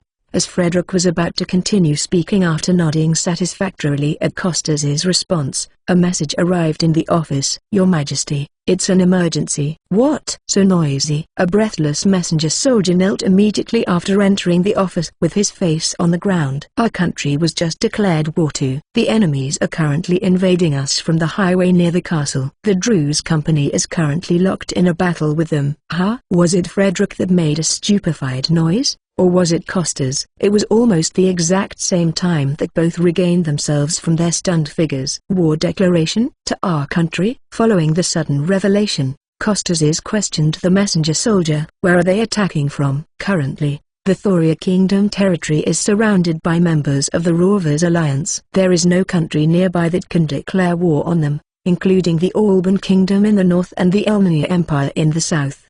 The unfortunate thought of the Empire betraying Frederick flashed through his mind, but the messenger soldier quickly answered Costas's question. Yes, sir. The enemy has named themselves as Wisteria. Wisteria. Frederick and Costas both bore confused expressions at the name of a country that they weren't familiar with. Chapter 327. Chapter 327. Editor. Silence. Ardis is now outside Thoria's walls, a port town that has become the name of a kingdom and the capital of its own kingdom. The outer walls, that is the boundary between the town where people lived and the grassland where threats lurked. Few gates were set up along the wall, and there was a queue in each of them, where people waited for their turn to enter. Was it fine? What is? Looking at the outer walls from the grasslands, Rona near his feet asked in a small voice. But Ardis answered with another question. For leaving without saying a thing. I did tell more. More only, right? That's enough, right? While sending exasperated gazes to Ardis, who was exuding an atmosphere of what's wrong,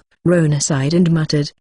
So pitiful. Those words were unknown, whether they are for the twins or Minerva who are left in the unknown, or for more that will probably be on the receiving end of their wrath. Although Ardis felt a little guilty for it, that doesn't mean the fight this time is something he wanted to involve them. Certainly, Minerva had become strong enough to get an appraisal of a first-rate swordswoman. Philia and Rihanna are probably strong enough that any average mercenaries aren't even worth considering. However, this time, even Ardis would have difficulty to look out for their safety while fighting. Naturally, he didn't intend to lose here. But the strength required here is the strength to escape even when they are surrounded by enemies alone. While thinking about such things, the queue on the gate continued to shorten. Eventually, the gatekeeping soldier noticed Rona beside Ardis and was surprised with round eyes. What's with that beast? Even if you asked me, he's my partner. The soldier's response was natural. Although he was acting behaved beside Ardis, Rona's appearance was still of a 1-meter-long 4-pedaled beast. Moreover,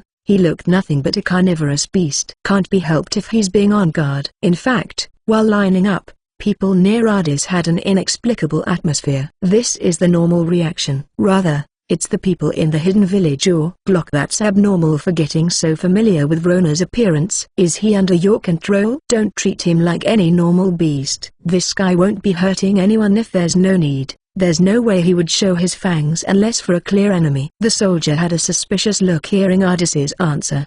Having the task to protect the town and bar any suspicious individuals from entering, It's natural for the soldier to be suspicious of an existence like Rona. Ardis had fully expected this development. Still, that doesn't mean I can let a beast that large to enter the town. That's troubling. This guy is irreplaceable for what I must do in Thoria. As Ardis replied so to the soldier, naturally he faced another question. What you must do? I came to capture the castle here. Huh? The soldier's understanding couldn't catch up with that sudden expression, as he made a foolish noise with his mouth opened. A short while of silence, then, in the next moment, the soldier's expression became strict and questioned Ardis. What did you say? It's not something you can joke around. No problem. It isn't a joke after all. As Ardis answered so, the soldier took a step back and readied his spear. I ask again. Depending on your answer, there will be consequences. The soldier pointed the spear at Ardis and asked again. What are you trying to do in Thoria? Ardis answered with a cool face towards the soldier with a serious face. As I said, I came here to capture the castle. I will wait for Marquis Thoria to come out, or rather, he's King Thoria now, is it? My purpose here is to capture or kill him. As Ardis answered obediently, the soldier's expression changed colors. It's probably obvious that something is wrong there. From the guard's standby post, several other armed soldiers rushed out, as the other travelers or merchants that were lining up backed away in fear. Surround him, a superior-looking man ordered, and about 10 soldiers surrounded Ardis and Rona. Despite surrounded on all directions and having spears pointing towards him, Ardis didn't break his calmness. Resistance is futile. Don't do anything strange. Whether it's futile or not, that's up for me to decide. Restrain him. Ignoring Ardis's calm demeanor, the soldiers rushed at him at once. Ow! Don't kill them. There's still the aftermath to consider. Yeah. After a short conversation, Ardis and Rona moved at the same time. Ardis quickly pulled his sword out and parried the spear aimed at him, dashing into the soldier that as his stance crumbled, he drove his fist deep into the abdomen, immediately bending his body, ducking away from the pursuing attacks from another soldier, then swung his sword and cut off the handle. He's skillful. Realizing Ardis's strength, one of the soldiers warned, but that itself didn't help at all. The soldier's attack all struck empty air. On the other hand, all of Ardis's attacks steadily whittled away at their strength. With more than half of the soldiers incapacitated in just a few moments, as expected, having realized Ardis's strength, they took their distance with their weapons still up. You. Who are you? Who? Ardis, who was asked, pondered. Using the scene when the Empire is focused at the coalition, their aim in this fight is to put the town of Thoria under their control. When he arrived at this thought, it was natural how Moore said, "Are you insane?" Normally thinking, Glock don't have much military power now. Even if they do manage to take over Thoria, Ardis understood already that they have no manpower to manage the territory. Still, now that the Bronchell Republic was ruined and the coalition is in a difficult position, if they were to sit and do nothing but watch, eventually, Glock will surely be crushed by Rover's alliance's overwhelming military power. That's why, targeting the smallest faction within the Rover's alliance, and at the same time, the faction that is a threat towards Glock, Thoria, Ardis thought they can introduce chaos within the alliance and benefit from that. Of course, there's a possibility that it doesn't serve any purpose, but sitting and doing nothing is clearly the worst option. If so, it is better for them to take the initiative to lead the scenario into one that benefits themselves. It would be great if by taking down Thoria, the surrounding forces would follow suit to go under their control too. Even without accomplishing that, at the very least, they can name themselves as having enough power to resist against the Rovers alliance. This was what Ardis aimed for this time. Now that they are already branded as an anti-Rovers alliance force, there's no use in acting innocent. If so, then the natural choice is to make the best use of their position. Remnants of Nagra's kingdom or Bronchell Republic, lords of the old Nagra's kingdom that have their territory swallowed by the Thoria kingdom, remains of the coalition city-states that were crushed. Only if they gather all those elements that they can finally fight for real. This time, it's not as if solely winning will do. Capturing the castle alone, or assassinating King Thoria isn't that difficult, but that itself will only bring chaos to the scene, not actually defeating the Thoria kingdom. The one who won must not be an individual but be recognized as a symbol of anti-Rovers alliance. To push the label of a defeated country onto Thoria kingdom, he mustn't state his identity as a mercenary here. Still, That doesn't mean Ardis can state the name of Glock here. Although it's a battle he has confidence winning, there was something like what happened with Victor before. Thinking about the possibility of a defeat or retreat, it's better not for him to name Glock. In the end, what Ardis came up with was the name of his hometown, the name of the flag he once carried. Wisteria. What? Was it because Ardis's mutter wasn't caught clearly? He was asked again, so he redeclared. Ardis of the Wisteria has come to take the neck of King Thoria. Stand back if you don't want to get hurt. Stand in my way if you have the resolve to have one or two broken bones. As Ardis spoke while taking a step forward, the soldiers immediately reacted. Get him at once. Don't let him pass. Along with the order, the soldiers jumped out. Ardis, without slowing his steps down, took all the attacks from the front. The bluish glowing barrier that he deployed ahead blocked the soldiers' spears. Barrier. When shooting a ball of compressed air to the surprised soldiers, in an instant, all of them were blown away. Yaga. Some of them crashed into the wall, and some of them rolled several times before crashing into the ground. Ugh. Even though it was with restraint, they got hit by a surprise counterattack. It's not strange to have one or two broken ribs. Al. The gate is closing. Yeah. Ardis isn't here to slaughter anyone. Leaving the incapacitated soldiers on the ground, Ardis and Rona both made their way into the gate.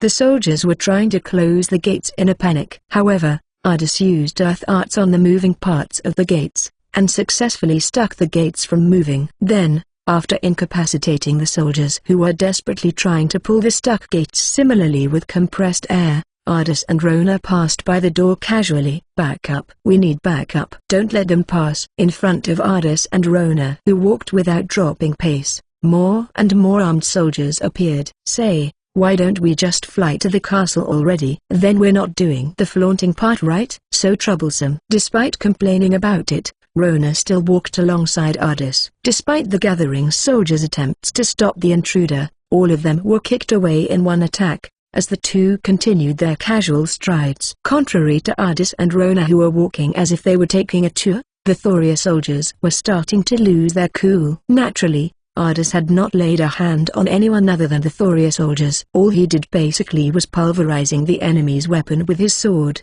or sometimes using his fist to incapacitate them. The arts he used were all weak in power. None of them even came close to hitting the residents in Thoria or the buildings. Rather, the soldiers were the one too focused on trying to fight Ardis that they were the one that made a mess of the street stalls. The soldiers that jumped on Ardis bounced off immediately and crashed on the ground. What? Is that an arrest? But for an arrest, the residents were confused at the soldiers who were full of killing intent, and Ardis and Rona without any signs of unrest. There was no bleeding, nor was there any arts fired. None of them would ever think that this was an invasion from an enemy force. It's not just the residents that were confused. Among the people that spectated from a corner of the street, there were mercenaries who are based in Thoria. At the very least, they were more aware of the abnormality. With Ardis walking on the main street leisurely despite facing bloodshot gazes from the soldiers. Still, understanding the abnormality and understanding what is happening is a different story. There was one mercenary that suddenly raised his voice while watching the surrounding soldiers get neutralized instantly and Ardis advancing to the castle in shock. Ardis. Right? As Ardis turned towards the voice that felt familiar, there was a tall man with ash blonde hair and a petite woman with madder hair. Seeing both of them wearing like mercenaries, Ardis tried to dig from his memories. Was it Gresh and Konya? Why yeah, that's right. Both are mercenaries that Ardis had worked with before while he was active in Thoria. Forming the party Costas with the four of them from the same hometown, they were mercenaries that became famous for their strength in Thoria after Bright Stars of White Night left. Ardis's cheeks loosened from the familiar faces. It's been a while. Haven't you become a better mercenary than last time? Well, of course, thanks to you. Wait, that's not the point.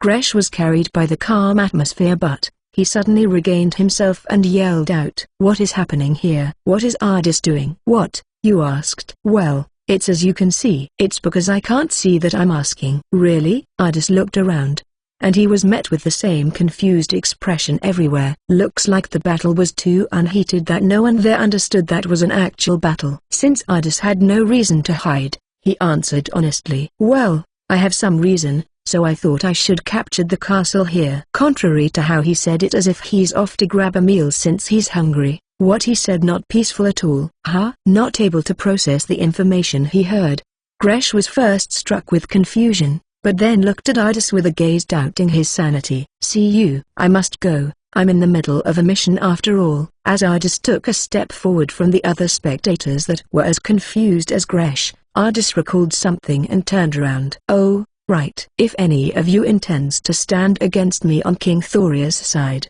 not just towards Gresh." He stared daggers to every mercenary there. "Come after resolving yourself. I won't be sparing any effort against anyone that comes with clear intent of hostility." Leaving such words, Ardis once again restarted his strides towards the castle in the center of the town. Chapter 328. Chapter 328. Editor, silence. Scattering the soldiers that tried to stand in his way, Ardis and Rona arrived at the front of the castle. "Oh, they sure are gathering," Rona muttered with a tinge of enjoyment in his voice. At first glance, there were about 50 soldiers armed to the teeth at the front gate. They had probably regrouped after Ardis and the others took their time slowly in town. I mean, if they haven't, then what's the meaning behind taking it slowly? If it's just to take King Thoria's head, it would be an easy feat to sneak in at night. However, the attempt this time had the purpose to flaunt their strength as well, so there was a need for them to be seen by as many people as possible, with their overwhelming power. If that aim alone can be satisfied, there's no reason at all to take the castle down. Stay alert. Drawing their bows against Ardis who was walking towards them casually, they surrounded Ardis in a half-encirclement. As expected, even the Thoria army isn't accommodating enough to be asking words towards the party that had been disposing their soldiers. Got it right, Rona? I know. Without killing as much as possibly, right? Show them your overwhelming power though. Fine fine. Exchanging short words, Rona started moving. Get them. The company commander-like figure raised his voice, and the soldiers raised their spears in unison. Rona swiftly dodged the blades and dived straight into the enemies. He's quick. Get the legs. Despite the soldiers trying their best to come up with a countermeasure, Rona flowed like water between their seams, tangling them up, which ended up breaking their cooperation. Naturally, the soldier's enemy isn't just Rona. Ardis stuffed the sword he had been using till now through the gate, and drew the crimson sword from his waist. It's the same sword that Ardis and Kyril both found at the depths of Gorsa's forest, brought back to Marieda's business association, and then made the strange phenomenon during the Raitan defense battle. Ardis himself barged into the front lines where Rona had made a mess already with his sword in hand. Don't let them pass. With the commander's orders, the soldiers stabbed towards Ardis with their spears at once. However, when the crimson sword made contact with the spear tips, instead of making metallic crashing sounds, all of the blades were sliced through like grass. What? Closing the distance to the surprised soldier, Ardis swung the crimson sword with all his might. The crimson sword ripped apart the soldier's leather armor. The moment when the soldier should have been cut in half, another strange phenomenon happened to the crimson sword. The blade suddenly turned dull. Gua. The soldier was blown all the way backwards with the momentum of being sliced apart imparted on him. However, despite all of his armor being torn apart and his bare skin visible, there was not a single drop of blood coming from him. Ardis one by one, slow but steadily, ripped apart and threw the soldiers backwards with the crimson sword. No matter what defense they made with their shield, or what offense with their spears, all of them were cut through like paper with the crimson sword. However, it was strange that none of them bled at all. This sure is convenient. As the soldiers became incapacitated one after another, Ardis muttered. The crimson sword that Ardis held in his hand didn't only have the strange phenomenon from back in Raitan. Even after including the fact that it couldn't be sent over to the other side through the gate unlike other swords, it was still very strange that it completely turns into a pillow when facing human opponents. Despite having a terrifying cutting edge against demonic beings, beasts, or even the equipment that people wore, it has zero cutting edge against the human body. Even Ardis didn't understand how it worked. However, depending on how one views its operation, it may be the best weapon of choice in situations where unneeded deaths are undesirable. Despite having the ability to rip apart the enemy's weapons and defensive gears easily, it turns into a simple metal rod when hitting against a human body. However, having swung at full strength, even a metal rod would do some damage. Not to mention bruising, a clean blow will definitely break some bones. Still, even if he tried swinging towards the enemy's vital point with a trajectory, he's familiar with, the sword would unnaturally deviate. The crimson sword that missed their vital spots probably snapped a few ribs. Don't just go changing where I'm hitting. Ardis's complaint was towards the crimson sword in his hands. For whatever reason, with this sword, when Ardis tried to aim for a vital spot, it would reject it and change the trajectory. Or at the very least, that's what Ardis felt. It felt like the sword had its own will and was avoiding doing a critical hit at all costs. But that doesn't happen when the enemy is a demonic being or beast. It was a strange phenomenon, as if the sword itself was insisting that killing a person is not allowed. But even if that's the case, there's still use for it. In short, it's a problem solved by not using it in anti-personnel fights, or in situations like this, where showing strength is necessary. It's a weapon perfect for not killing people. After leaving more than 70% of their soldiers unable to fight, the enemies had lost their initial momentum. Let's go, Rona. As he ignored the soldiers that were groveling on the ground, Ardis headed towards the castle, but a man stood in his way. Wait. It was the man that was issuing orders to the soldiers earlier. He was probably the acting commander here. My name is Du. Get lost. Not waiting for the man to finish his words, Ardis swung his sword from the side, aiming for his neck. As expected, the trajectory changed midway unnaturally, and landed on the man's shoulder, where the sensation of crushed bones came through Ardis's hands. Gua! Commander Drews.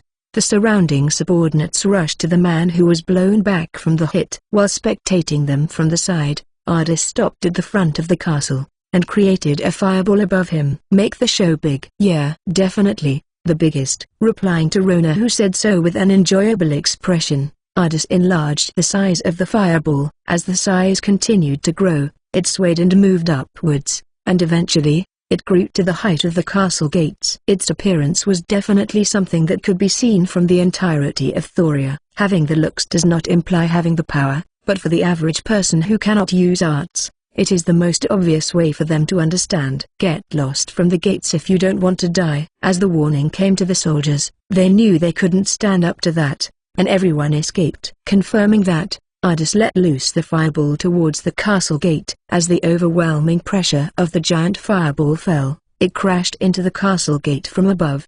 The intense sound, as if rupturing eardrums, was immediately accompanied by blinding light, and strong winds with rubbles were blown all around. Some screams were even heard from the soldiers. They were probably caught in the explosion. There's no mistake, they came from the people that underestimated the power of Ardis's arts even after his warning. Although he didn't intend for people to get killed in it, it didn't mean he had any apologies for those that were caught up in it either. Ardis came here to fight. Deaths are unavoidable in a fight, and he had already given them the opportunity to avoid death with a warning.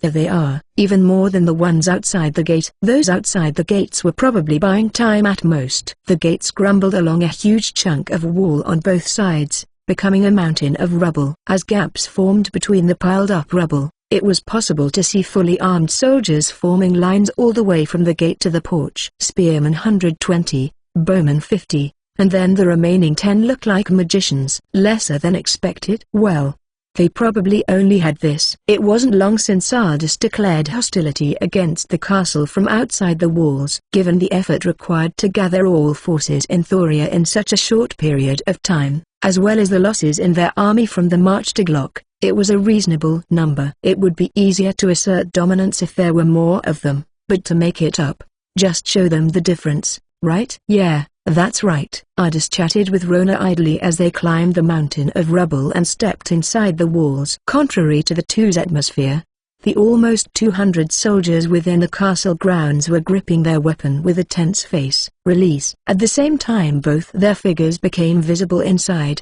Several fireballs were launched rapidly. It was a barrage from the magician's squad that the Thoria army prides itself for. Although it's considerably smaller in size than the one Ardis used to bust open the gates just now, it still had enough power to deal fatal damage to a normal person. And that's with 10 of them coming all at once. If Ardis was a normal mercenary, then this much would have been detrimental. Bow, follow up. Next, several tens of arrows fired towards where Ardis and Rona were, despite them being completely shrouded in dust. The arrows that were supposed to hit their targets with their trajectory, however, hit a purplish barrier and fell on the ground unable to do anything. After the dust cleared up, Ardis was still standing without any injuries.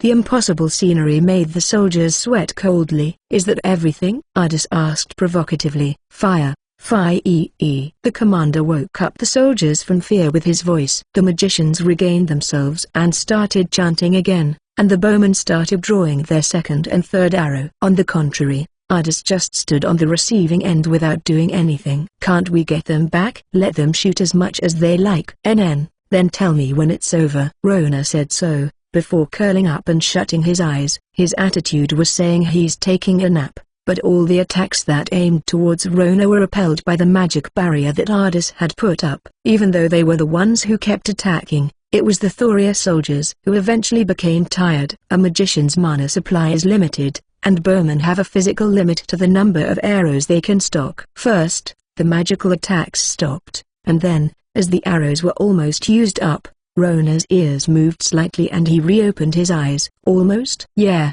Their arrows is almost running out." Hearing Ardis's reply, Rona stood back up and looked over the surroundings. The scattered arrows could not be counted, and the magicians were all out of breath. Isn't the outcome clear already? Unlike Ardis, who had been on the receiving end all this time, the enemy soldiers hadn't even taken a single arrow. Despite so, all the soldiers had expressions of surprise and fear, and none of them seemed to have the spirit to fight at all. A voice scolding those soldiers came. "What are you doing? He's only one person."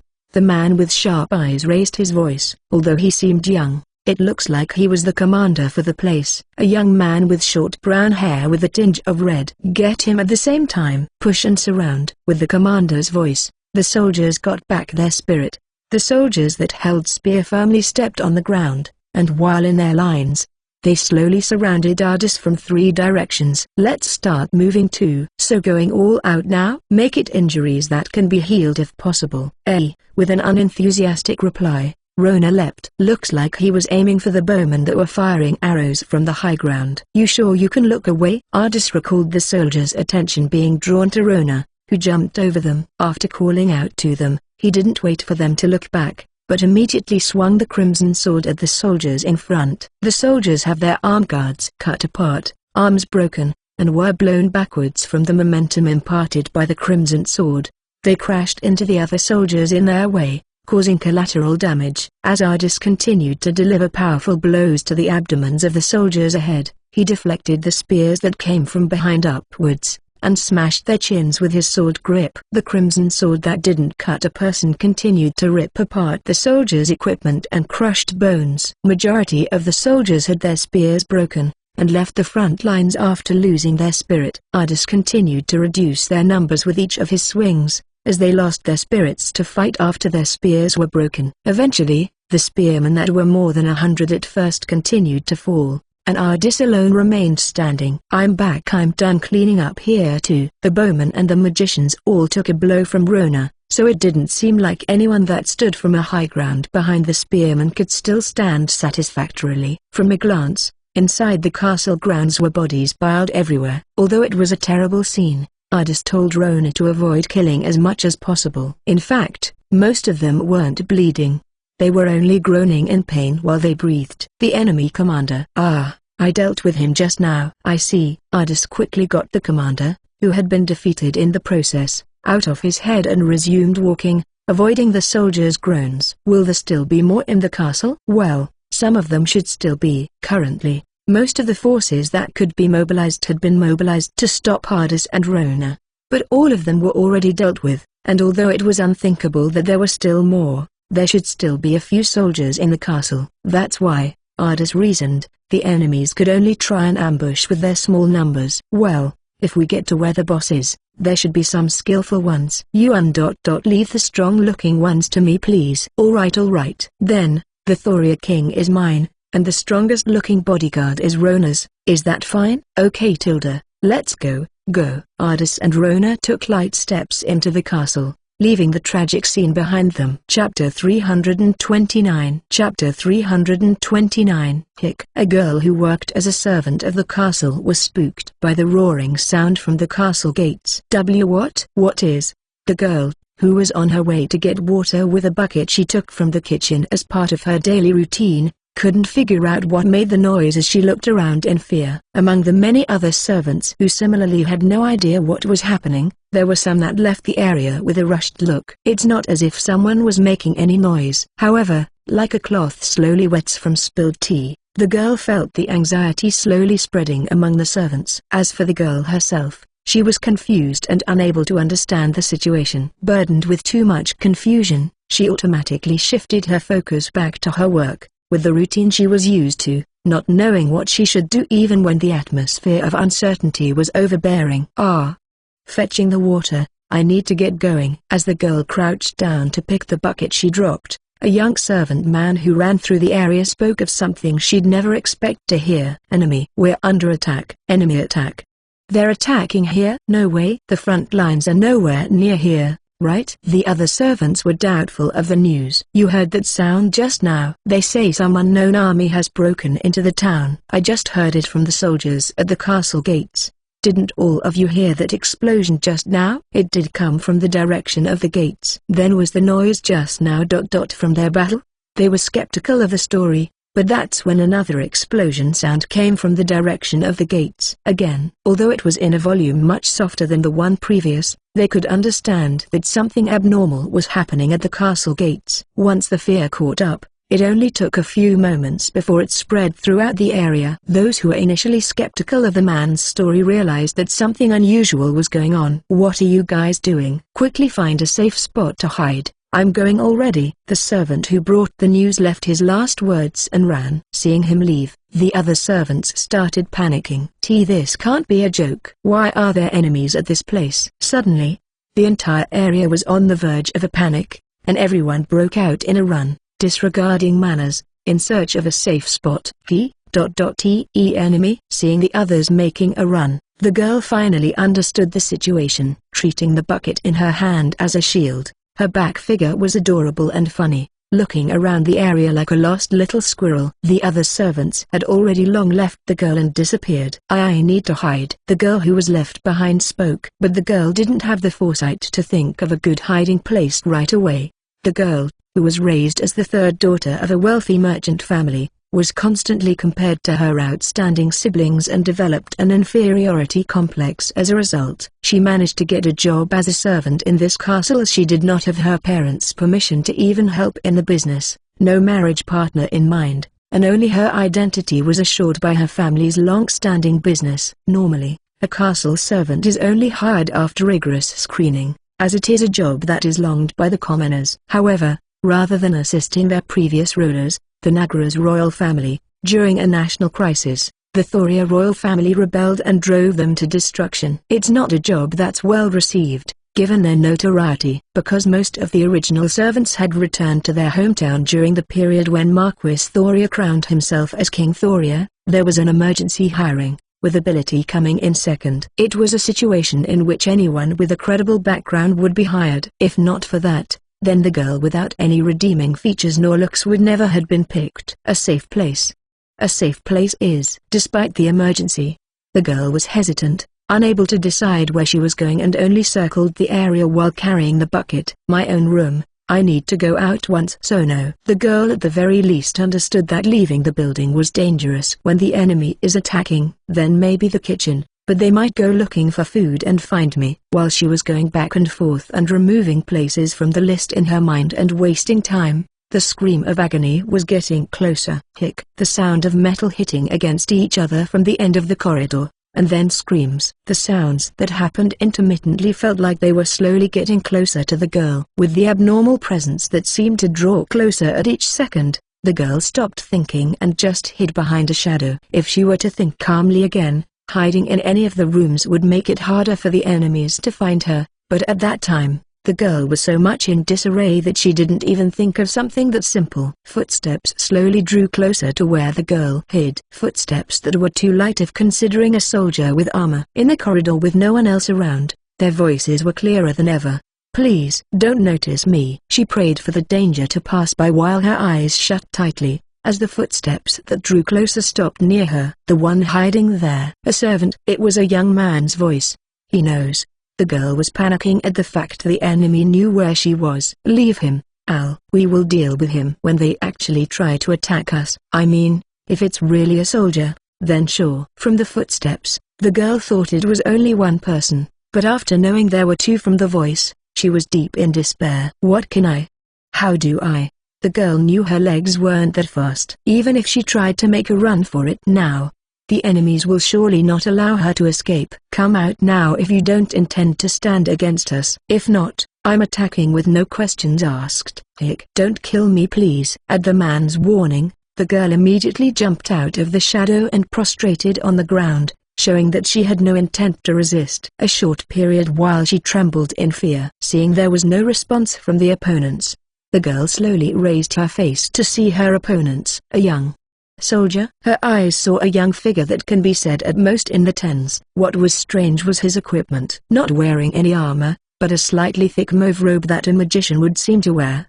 The man didn't look like a soldier at all. However, when the girl's eyes saw the sword that the man held, she screamed pathetically a little. The sword that the young man held was glowing with a dull crimson color under the light of the corridor. In this dim corner, it only looked like a blade drenched with blood, and when she shifted her gaze away from the sword, she screamed a little again. It wasn't a person that's beside the young man. Rather, it was a quadrupedal beast covered in golden color fur, having a nose that was too sharp to be considered a dog's, and triangular ears like that of a fox. However, the size that was unfit for a fox instilled instinctual fear in the girl. The girl didn't have the courage nor bravery to stand unfazed when a carnivorous beast that was larger than a meter was standing right in front of her. "She's afraid, while looking at Rona, right? Isn't it because of your unsheathed sword? Maybe you can imagine how you look from a third person's perspective first." While the girl's body was petrified, the man and the beast were conversing with each other lightly. When facing against a beast that's speaking human language, perhaps it is a normal reaction. Well, leaving that aside, the man paused the conversation with the beast and faced towards her. "What are you doing hiding at this place? From what I can see, I can only think you're trying to set an ambush." The girl's tension lowered when the man asked with a tone kinder than she expected. I couldn't escape in time." Couldn't escape in time, but still. Seeing the girl answering while looking a little lost, the man had a stupefied face. She felt that he was trying to say that there is surely a better hiding spot than here. "If you're going to escape, then go outside. Staying in the castle is still dangerous." The girl's eyes became round from the man's unexpected words. "Then you're letting me go?" The man showed an expression of surprise when she asked, then scratched his hair while he said, "I don't intend to be so underhanded that I draw my sword against someone who isn't resisting. I will not be merciful to anyone, regardless of age or gender, if they are my enemy, but I'm not that low to swing my sword at a mere servant. In short, rest easy, we're not your enemy. However, staying in the castle is dangerous if you get caught up in our fight, so leaving the building is preferable." The golden-colored beast added on after the man. "But isn't the outside dangerous?" "The outside is all right already. There's only Thoria soldiers at most," the beast answered with an inexplicable answer. In any case, knowing that she had been spared, the girl felt relieved. "I can't be more thankful." While expressing her appreciation while still on her knees, the man's hand lightly hit her head. Having said so, the hit didn't have much force. It was more of a tap, at the very least. Knowing that the man in front of her isn't someone that bullies the weak, the girl felt relieved and thankful for her fortune from the bottom of her heart. Later, see ya. As they left with a short farewell, the man and the beast left the girl sitting stunned and continued walking deeper into the castle. Ch 330. Only a few enemies remain within the castle. Those who are capable of fighting have most likely already fought. Even if he used mana detection, all he found were feeble responses. The majority of them were ordinary troops who could not potentially pose a danger to Ardis, or non-combatant servants. It's not like that's a problem. For Ardis, any enemy that comes attacking will be repelled, but he didn't plan to do anything to the servants. Rather, they should leave the castle to avoid becoming a nuisance. Ardis's personality hasn't gone crooked enough to find superiority in chasing after civilians. Up or down, which is better? Isn't it up? All those big shots like to stay high,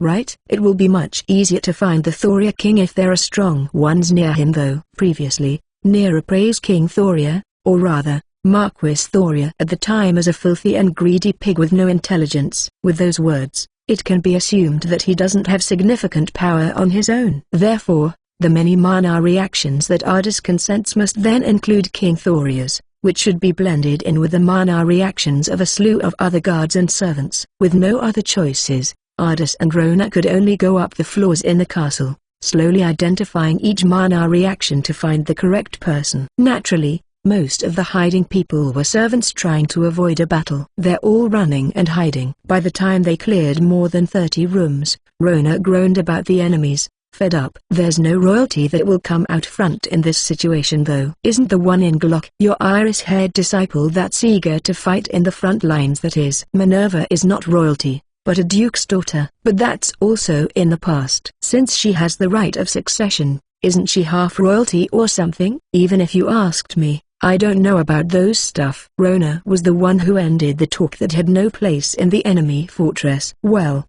rather than that, Rona suddenly stopped in the corridor. The reaction here, isn't it strange? He was facing towards a wall with no door. However, there were 3 mana reactions belonging to people on the other side. The strange part was the position of the empty space and the building structure. From a glance, no entrance could be seen. Naturally, there was no door in the corridor. Ardis searched the next 2 rooms, but there were also no doors connecting to that space. It could possibly be a room accessed from the floor above or below, but it's not a building structure that is normally seen. Seeing how there were no doors in the corridors or nearby rooms, it was obvious they were hiding something here. An unnatural space was behind the wall, and there were mana reactions of people behind it. If so, looks like a hidden room. It's natural for them to get that conclusion. That's boring. Rona complained at the fact that the mana reactions behind the door didn't seem strong at all. Even the strongest reaction among them did not even come close to Moore's level. Rona was disappointed, thinking that even if a fight broke out, it wouldn't be much. Alright, time to tear it down. Hearing Rona's unenthusiastic reply, Ardis used his arts to blow apart the wall separating him and the hidden room. The wall was busted open along with a loud noise. Since the wall was made of rock, the moment he breached it, it turned into tiny pieces of rock and made a giant cloud of smoke. When the smoke finally settled, what he saw was 3 men. It was an awfully luxurious-looking interior considering it was a hidden room. 3 men surrounded a table with many decorations. The men, who appeared to be drinking alcohol together, glanced at him with a surprised expression. What? A chubby man in the 40s was looking at Ardis with round eyes. In his hands was a transparent glass decorated with several ornaments, and the liquid inside was shaking while half full. It was likely this man was the Thoria king, with a crimson face as a result of alcohol consumption. From what he can see, the wine bottles on the table and the racks surrounding him were all of the highest quality. When your subordinates are fighting with their life on the line, you're having a drinking feast in this secret place. Without hiding a sliver of contempt, Ardis mocked him. Among the 3, the elderly-looking man with the best physique shouted angrily at Ardis. Bastard, who are you? Ardis had seen that man before. Before he met with the twins, Ardis saw his face once when he was active in Thoria. Certainly, he was the general for the Thoria army, but while recalling the memories of that time, he lost his interest at the same time. The Rona, that guy's your target. Only someone like that? Judging that he's only flimsy at best, Ardis tossed the task towards Rona. They did make a promise of letting Rona take the strongest bodyguard of King Thoria, but even Ardis didn't think his best bodyguard was only at this degree. Still, a promise is a promise. In that place was King Thoria, the general, and another elderly man clearly a bureaucrat. Leaving aside the general's strength, at the very least, with the other comparison being only an old bureaucrat, there was no need to think. So, the general inevitably became Rona's target, but he's not someone that can satisfy Rona's thirst for battle at all. You peasant, you're in front of His Majesty's presence. The general that stood up and drew his sword suddenly crashed into the rack on the wall in the next moment. And that's finished. Rona sighed with disappointment obvious on his front. With a natural reaction, the Thoria king and the bureaucrat looked at the general on the ground stupefied. The general took on the shockwave created by Rona's arts without chanting and was thrown in the wall. The person himself likely wouldn't have realized what hit him either. Seeing the general being defeated in mere moments, the remaining 2 quickly scrambled for an escape. You're not getting away. However, Rona easily blocked where they were headed. Rona climbed on the old bureaucrat so he couldn't move, while Ardis blocked the Thoria king while he tried to escape.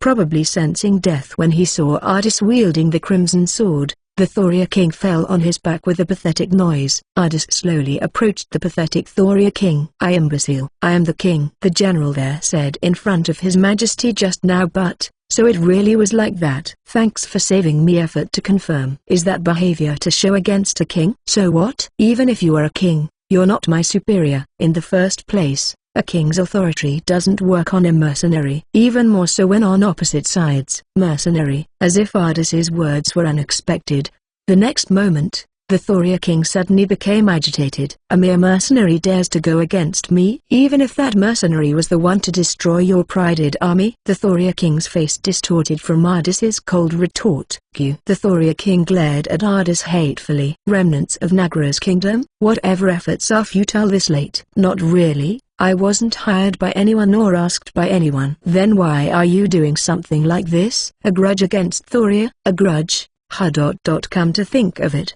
there's certainly a some." Taking his eyes off Thoria's king, Ardis dug up his memories. Getting forced out of Thoria with false crimes of apparently obstructing soldiers working and abducting children. Attacking Sorcerer's forest when we finally settled down, forcing us to abandon our house. Then also sending your army to Glock recently. Ardis slowly counted how many times the Thoria king had wronged him. "You're the one who disrupted our lifestyle every time we settled down. I think that's enough reason for a grudge." The Thoria king was confused about what Ardis said. From his looks, he didn't look like he knew what Ardis was talking about, nor who he was. "Right, a mercenary isn't worth remembering in your mind anyways." "Still don't understand." After seeing this, Ardis called 5 swords over the gate, and then used sword magic on them, lifting them up. Seeing that, the Thoria king finally understood and recalled who was in front of him.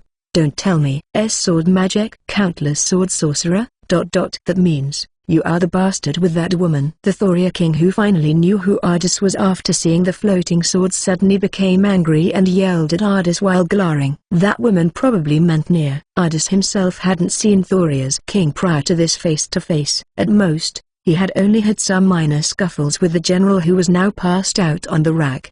But on the other hand, Nia had met with him when he was still Marquis Thoria, and Ardis knew there must have been something that happened, albeit not knowing the details. Simply put, the reason why Ardis and the others were chased out of Thoria, and were attacked in the Sorcerer's forest, was because of what happened between Nia and the Thoria king. "I'm sure you only thought I was Nia's accessory, but I'm not feeling the same on the receiving end of your troubles. What is certain is that I have some favors to return if the chance comes." "No. But I was only..." No matter what King Thoria tried to say, Ardis smacked his arm with the crimson sword. It wasn't with too much strength. It wouldn't even have fractured his bones, but it was super effective against King Thoria, who wasn't familiar with pain. "I will not take your life if you are prepared to submit docilely. Choose between relinquishing the castle and nation in order to live or die here." With flying swords surrounding him on all sides and the crimson sword pointing towards him, King Thoria opened and shut his mouth a few times, before finally giving up with an expression that accepted the demand. "I understand, I surrender, Your Majesty." The old bureaucrat who was held down by Rona raised his sad voice, but King Thoria with his dropped shoulders answered tiredly, "It's fine, Costas." "Very well. Then I will restrain you." After feeling a little surprised at the unexpected surrender, Ardis slowly approached King Thoria when he suddenly sensed strange mana expanding from him. Rona, who similarly sensed the mana expanding, sent a warning. "Die." King Thoria took out something like a short wand from his pocket. "Bring judgment." King Thoria shouted something that seemed like the activation key, and the light of mana that compressed at the tip of the short wand shot towards Ardis. It was a surprise attack, moreover, an attack mimicking a high-level art. Most people wouldn't react in time and be killed or dealt a fatal wound with their chest pierced through, but having crossed between the lines of death many times, Ardis unconsciously put up a barrier and blocked it. The attack unleashed by King Thoria didn't reach Ardis, but it crashed into the reflexively deployed barrier, fizzing out in a dim purple color. He probably never expected it to be blocked. King Thoria lost his words, seeing Ardis, who stood and hadn't received even a single wound in front of him, and as such, Ardis now had eyes that were very cold. "That's some playful mischief. To think that your last resort is some flimsy tool bought with money." With those words, King Thoria dropped the short wand. It was unknown whether he dropped it because the attack couldn't be used a second time, or because he knew that the same attack wouldn't work on Ardis. However, it is certain that the fear in King Thoria's eyes was stronger than before. Ardis grasped one of the flying swords. After demonstrating grace by sparing him if he submitted gently, he was flung sand from behind. As expected, he can't be compassionate the second time. As if Ardis's thoughts were obvious to the eyes, King Thoria suddenly got on his fours and started begging. "Spare me. I surrender my assets, the castle, even my territory, take it all. So please, at least my life." "Enough. It's my mistake to offer that option. You wanted to stay as a king, right? If you're so insistent about being a king, then you'll have it." Really? Hope resided in King Thoria's eyes as he interpreted Ardis's words in his favor, but Ardis's next words would scatter all of that. "Yeah, and leave this world while being a king." King Thoria begged desperately with no regards to shame or reputation towards Ardis, who threw those cold words. "Forgive me. I don't want to die yet. I gave you a chance. It is you yourself that chose to throw it away." Not sparing another glance to King Thoria, who clung to him, Ardis used the real sword in his hand and took his head away easily. And with that, the Thoria kingdom's first ruler in the form of King Frederick, met his end within a year of his ruling. In the end, the Thoria kingdom that became a kingdom by betraying the Nagaras kingdom lost its presence, and with its history unbelievably short, it was ridiculed and called a bubble country. Ch 331. 10 days after Ardis took down the Thoria king. "There's no knowing the dice face until it stops rolling." Was it Joan who said that? "What's up, Al?" "I didn't throw the dice hoping for this outcome though." In a room inside Thoria's castle, Ardis was sitting on a comfortable chair while tilting his head at the strange outcome.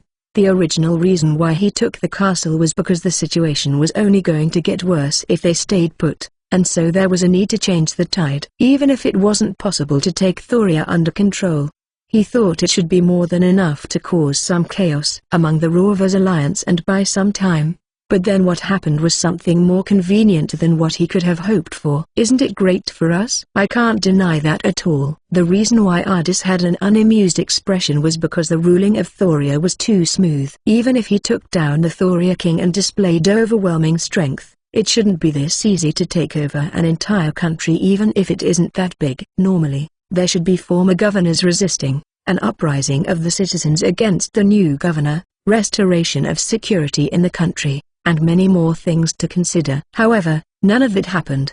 The most significant reason was because of Moore and Minerva, who came from Glock after hearing the Thoria invasion news. Although Thoria is now considered its own country, it was a part of Nagaras kingdom before, and it hasn't even been a year since Marquis Thoria's claim of independence after the fight with the Empire. Moreover, even when they rebelled against Nagaras kingdom, it wasn't as if Thoria turned into a battlefield. Because of that, there were still many in the territory that hadn't gotten a sense of reality that they were living in an independent country. And after everything had happened, it was the Duke's daughter Minerva who holds the royal blood of Nagaras kingdom, and its right of succession that came. Now that all the royalties were executed without any spared, there was nothing that could stop her from claiming her right to succeed the Nagaras kingdom. In short, before the citizens here could be educated about being patriotic towards Thoria kingdom, the willingness to return under Nagaras kingdom was greater. It was several hundred years in the past when Thoria was independent as one of the city-states of the Corsairs dynasty. Since all the people here were born as a citizen of Nagaras kingdom, their thoughts wouldn't be easy to change in just a few months. If it was after 30 or 50 years, then the story might have been different. In fact, Ardis was overwhelmed by how easily the citizens of Thoria kingdom accepted Minerva. Naturally, Minerva's existence wasn't the entire story. Although Thoria had been keeping its feet steady, the governing policies suddenly took a turn for worse when it became independent, and they were slowly losing the citizens' support. There was also the army's distrust towards the Thoria governors after the detrimental loss from the march to Glock. Finally, thanks to Ardis taking over the castle so easily, there were many citizens that didn't even know a battle unfolded in their town, therefore avoiding a panic. Although it was unclear who used it before, Ardis rested his cheek on the simple yet high-quality office desk when Rona was raising a big yawn on the guest sofa. The entry door was knocked. "Come in any time." The door opened after Ardis's response. Kyle Sama is informing the afternoon meeting is starting. It was a girl that entered with a nervous face and spoke. The person who was younger than Philia and Rihanna was the servant that Ardis and Rona passed by when barging into the castle. It seemed like she wasn't a very resourceful person, as any matters pertaining to Ardis were pushed onto her by the surroundings. Although they never killed any unresisting people or servants when they entered, for Ardis, who managed to defeat an entire army, and Rona, who looked like nothing but a fierce carnivorous beast, there were many people afraid of them. Therefore, this girl was chosen as the sacrifice among many servants to be attending matters anywhere close to Ardis. For Ardis, he didn't have any intention to stay in this castle for long, so he didn't care about what message they had for him. Still, rather than being attended to by someone with animosity, a person that would stutter from being nervous, or spill the tea grandiosely was funnier and acceptable. It seemed like this girl was quite the klutz. She stuttered again. "The afternoon meeting is starting." Rona mercilessly retorted at how the girl fumbled her words. Then she immediately repeated herself. "Got it. The same place as yesterday, AP probably." Answering Ardis's question unshyly, the girl looked quite nervous. "Ah, no need for you to reconfirm. If more is there, then I can know where it is." Stopping the girl, who was almost turning around in a panic, Ardis stood up. "If it's a meeting, more should be there too. Then he can use mana detection to find where more is," Ardis concluded. "Let's go." Rona: "Me too? Aren't you related to?" "I'm just a lowly beast, so I don't know." "That's not gonna work against someone who's similarly related." "Quickly get up." Ruffling around Rona's head, Ardis exited the room and looked for Moore's whereabouts. After everyone had assembled in the room, the meeting began with a status report. As is customary, about half of the castle personnel and soldiers are cooperative. "Looks like the Thoria King wasn't that popular." It was the bureaucrat named Kyle that reported. He was someone that Ardis had met once quite a long time before when he accepted a request from the Nagras kingdom. After Minerva appeared publicly holding the right of succession, talents from the former Nagras kingdom with nowhere to go had started gathering. Kyle, who was one of Moore's subordinates, was one of them. Ardis, Moore, Minerva and 10 other attendees were seated around a long table in a big room that was previously used by the Marquis Thoria for generations. Minerva was on the main seat, while her right was Moore, and her left was Kyle. For Ardis, the attendees were mostly familiar faces from Glock. Only 4 of them were unfamiliar to him. All of them were talents that weren't utilized during King Thoria's governance, and they were only idling about, or were forced off their position and worked in fields after Thoria became independent. "It's been proceeding well thanks to the low casualties. Thanks to a certain someone somewhere taking over the castle on their own recklessly. On top of that, no servants were harmed, and there were almost no casualties from the soldiers." Not buying too much hate was probably the most significant factor. Moore, after hearing Kyle's report, teased Ardis. "Not alone,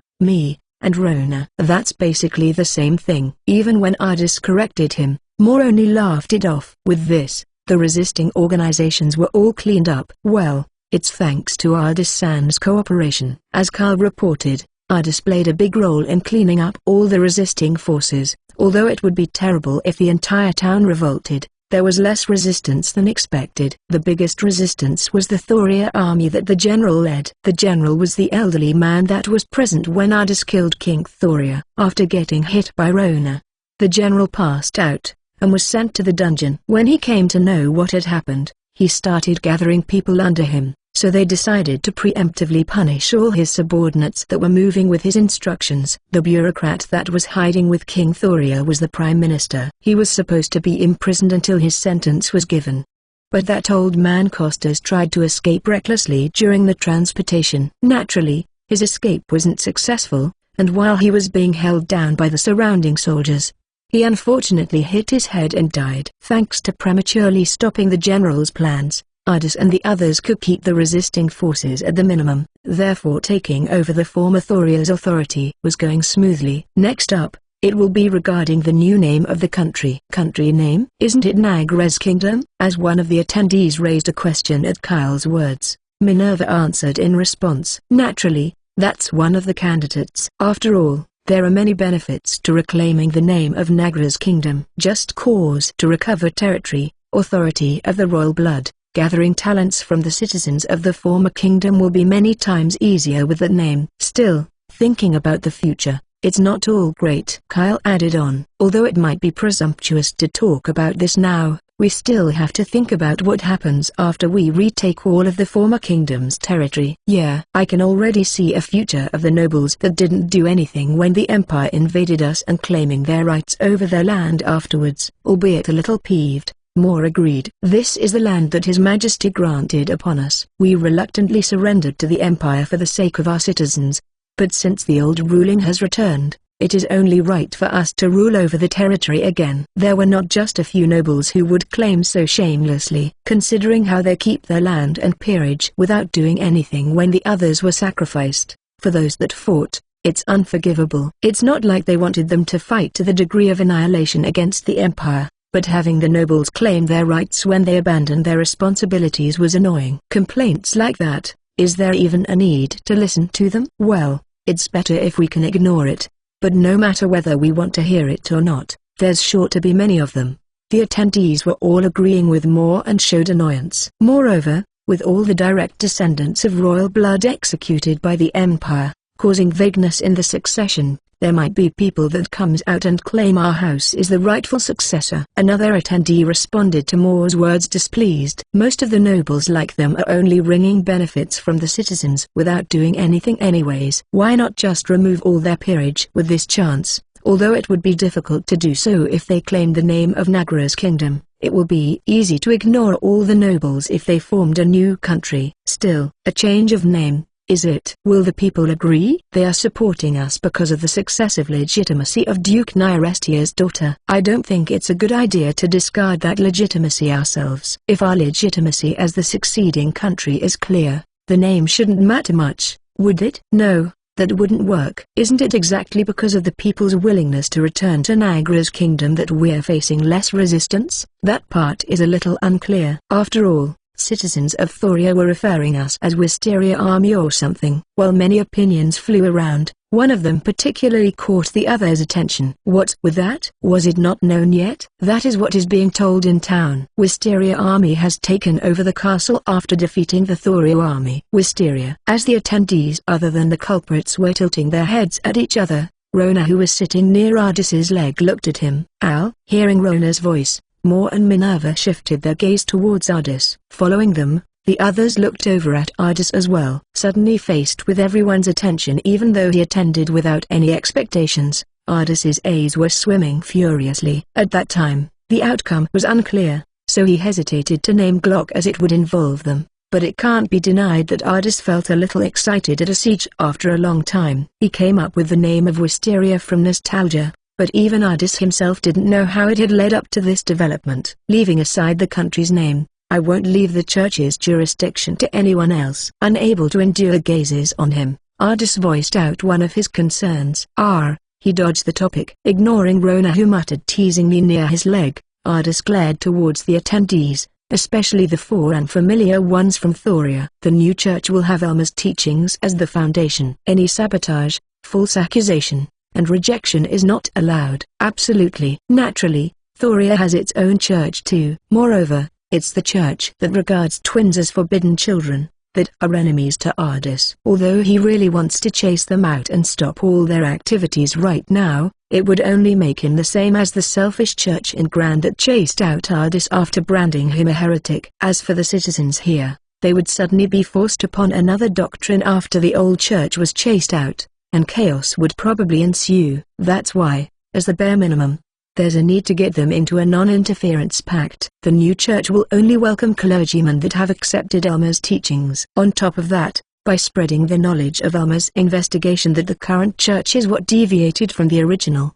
they will increase their believers. It will take more time and effort than what was done in Glock, but Ardis didn't intend to spare any effort in making it reality. Regarding this matter, Moore and Minerva, Elma, and Sarah had all agreed. The hidden village located deep inside the Kenobis mountain range. It is Ardis's wish to create more places like that hidden village where twins could live peacefully even while believing in the goddess. Of course, it wasn't the four from Thoria that replied, but the most influential person here, Minerva. It is thanks to Sir Ardis's help that we have today. Naturally, I am not one who forgets a favor. A favor must be paid. Therefore, I assure that the promise regarding the church will be carried out. The others here, keep it in your mind that any matters on this will be on Sir Ardis's discretion. Minerva spoke in a dignified manner, equipped with the aura of a ruler. It was unclear whether she was born with the qualities of being dignified or was it because of her education as a duke's daughter. What was clear to Ardis was that there were no inconsistencies between what she said and what showed in her eyes. As for Wisteria,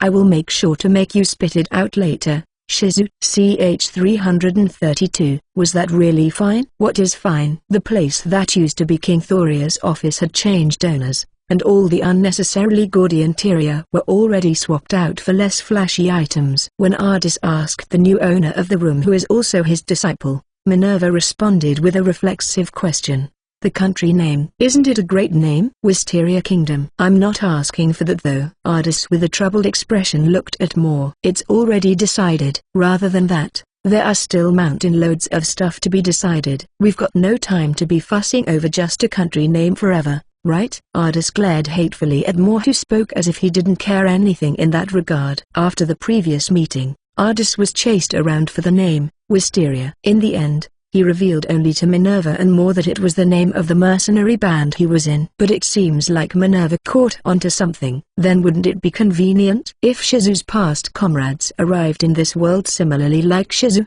then they will surely be interested in a country named Wisteria. If it can help Shizu reunite with them, then it's meaningful enough to use it as the country name. Saying so, she suddenly pushed for the name, and even more joined her boat in that. Although the meeting happened in the shape of hearing the attendees' opinions, with Minerva who has the right of succeeding the Nagra's royal family and Moore who is the leader among the militia, there was no one who was allowed to object. Naturally, there were voices of reusing Nagra's kingdom's name, or even other suggestions like Rova's kingdom or New Corsa's kingdom, but in the end through Minerva's insistence, it was settled as Wisteria Kingdom. Despite having my life saved 3 times already, I haven't been able to do anything to repay this favor. Isn't it fine for me repay one of my debts like this? Although Ardis didn't have the intent to make her owe anything.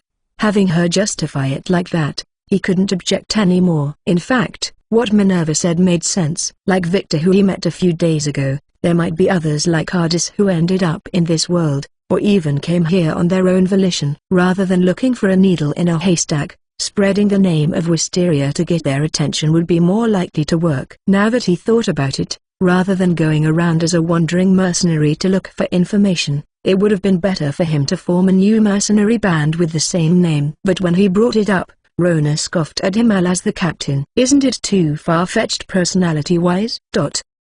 And that's that. Better heed to Her Majesty, the Queen's orders quietly. Please stop with that Her Majesty the Queen thing already. Minerva responded in a peeved way at how Moore raised her up.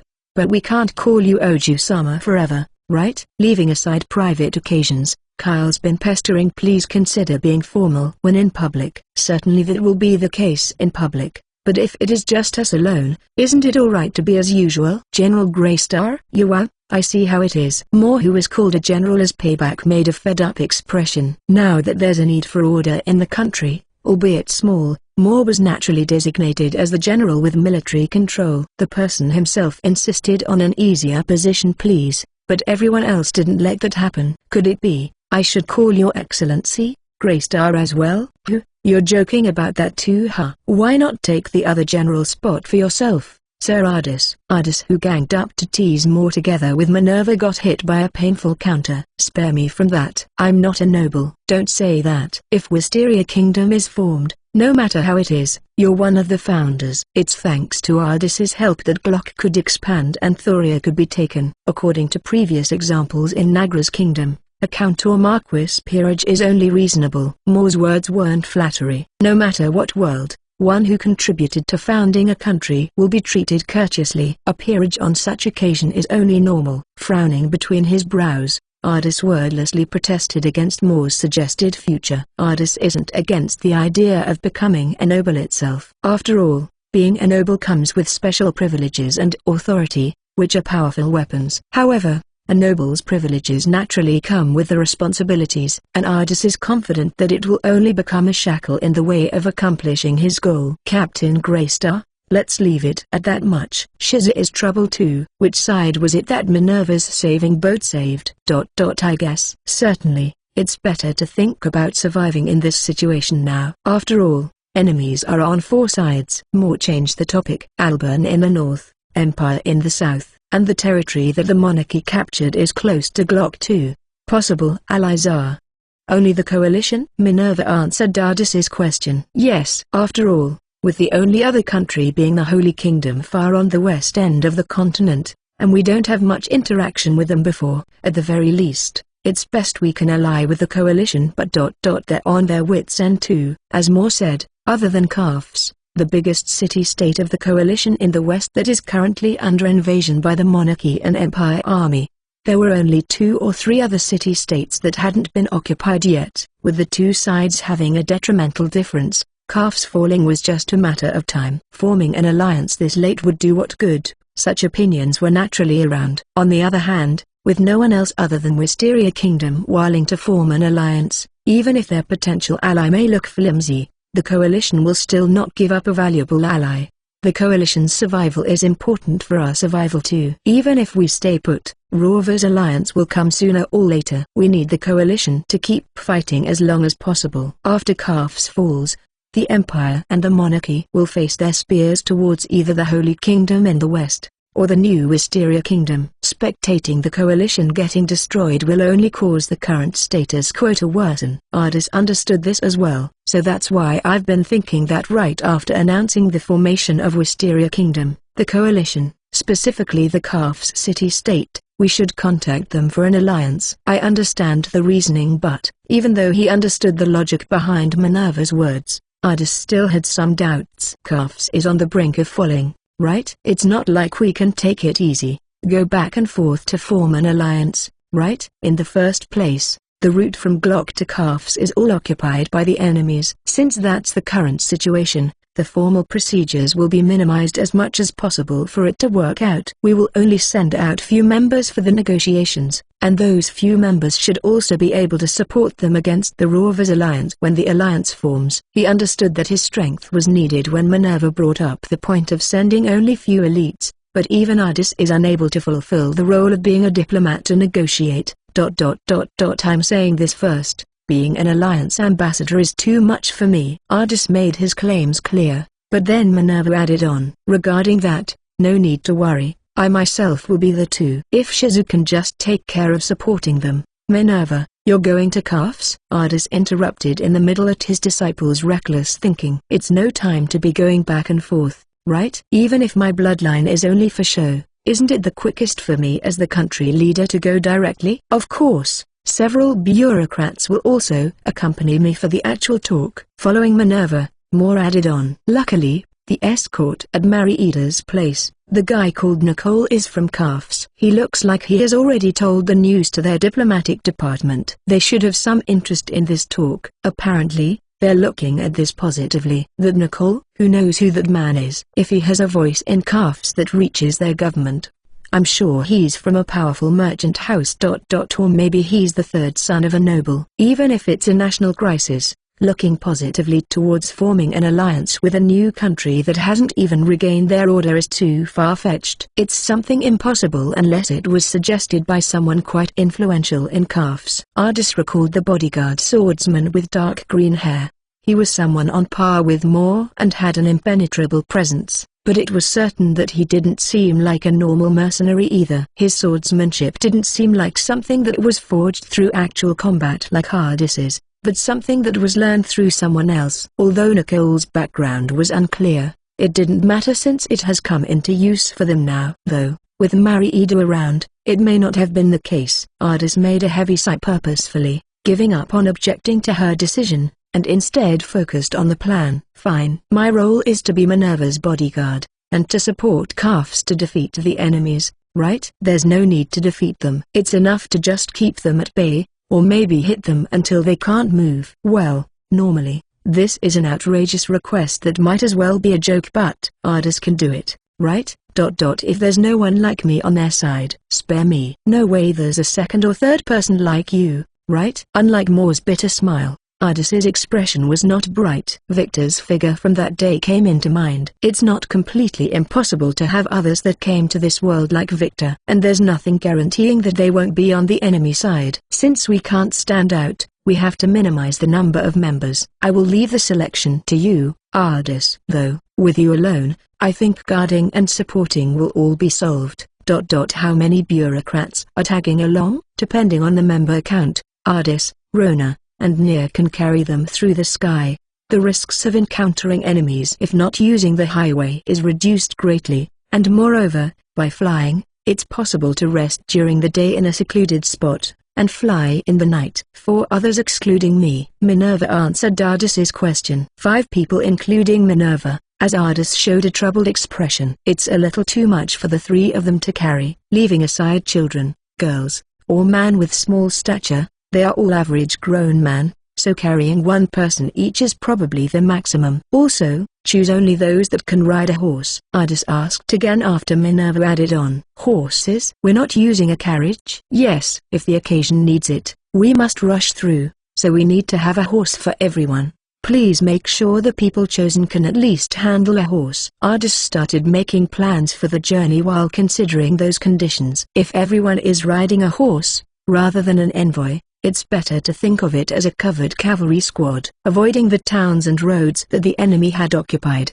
by going through a route with least traffic, they can avoid unfortunate encounters. If the members are experienced, then beasts or demonic beings are not a problem. With Ardis's gait, food supplies for the journey shouldn't be a problem either. Alright, I will finish picking by tomorrow. Saying so, Ardis already had a few candidates at the back of his mind, and started thinking about who to bring and who to leave here. Ch 333, about 10 days after Ardis departed from Thoria. Starting with Minerva, the group of ambassadors and escorts sped to Kafs, a coalition city-state, after switching horses in Glock on the route. Minerva and 4 other bureaucrats accompanied the escorts, Ardis, Rihanna, Kyril, Noah, and lastly, Mariida, who was functioning as an advisor and messenger with Nicole, for a total of 10 people. Coming this far out in just 10 days is really shocking. As Kafs came into sight, Mariida started a conversation while she rode behind Ardis. What,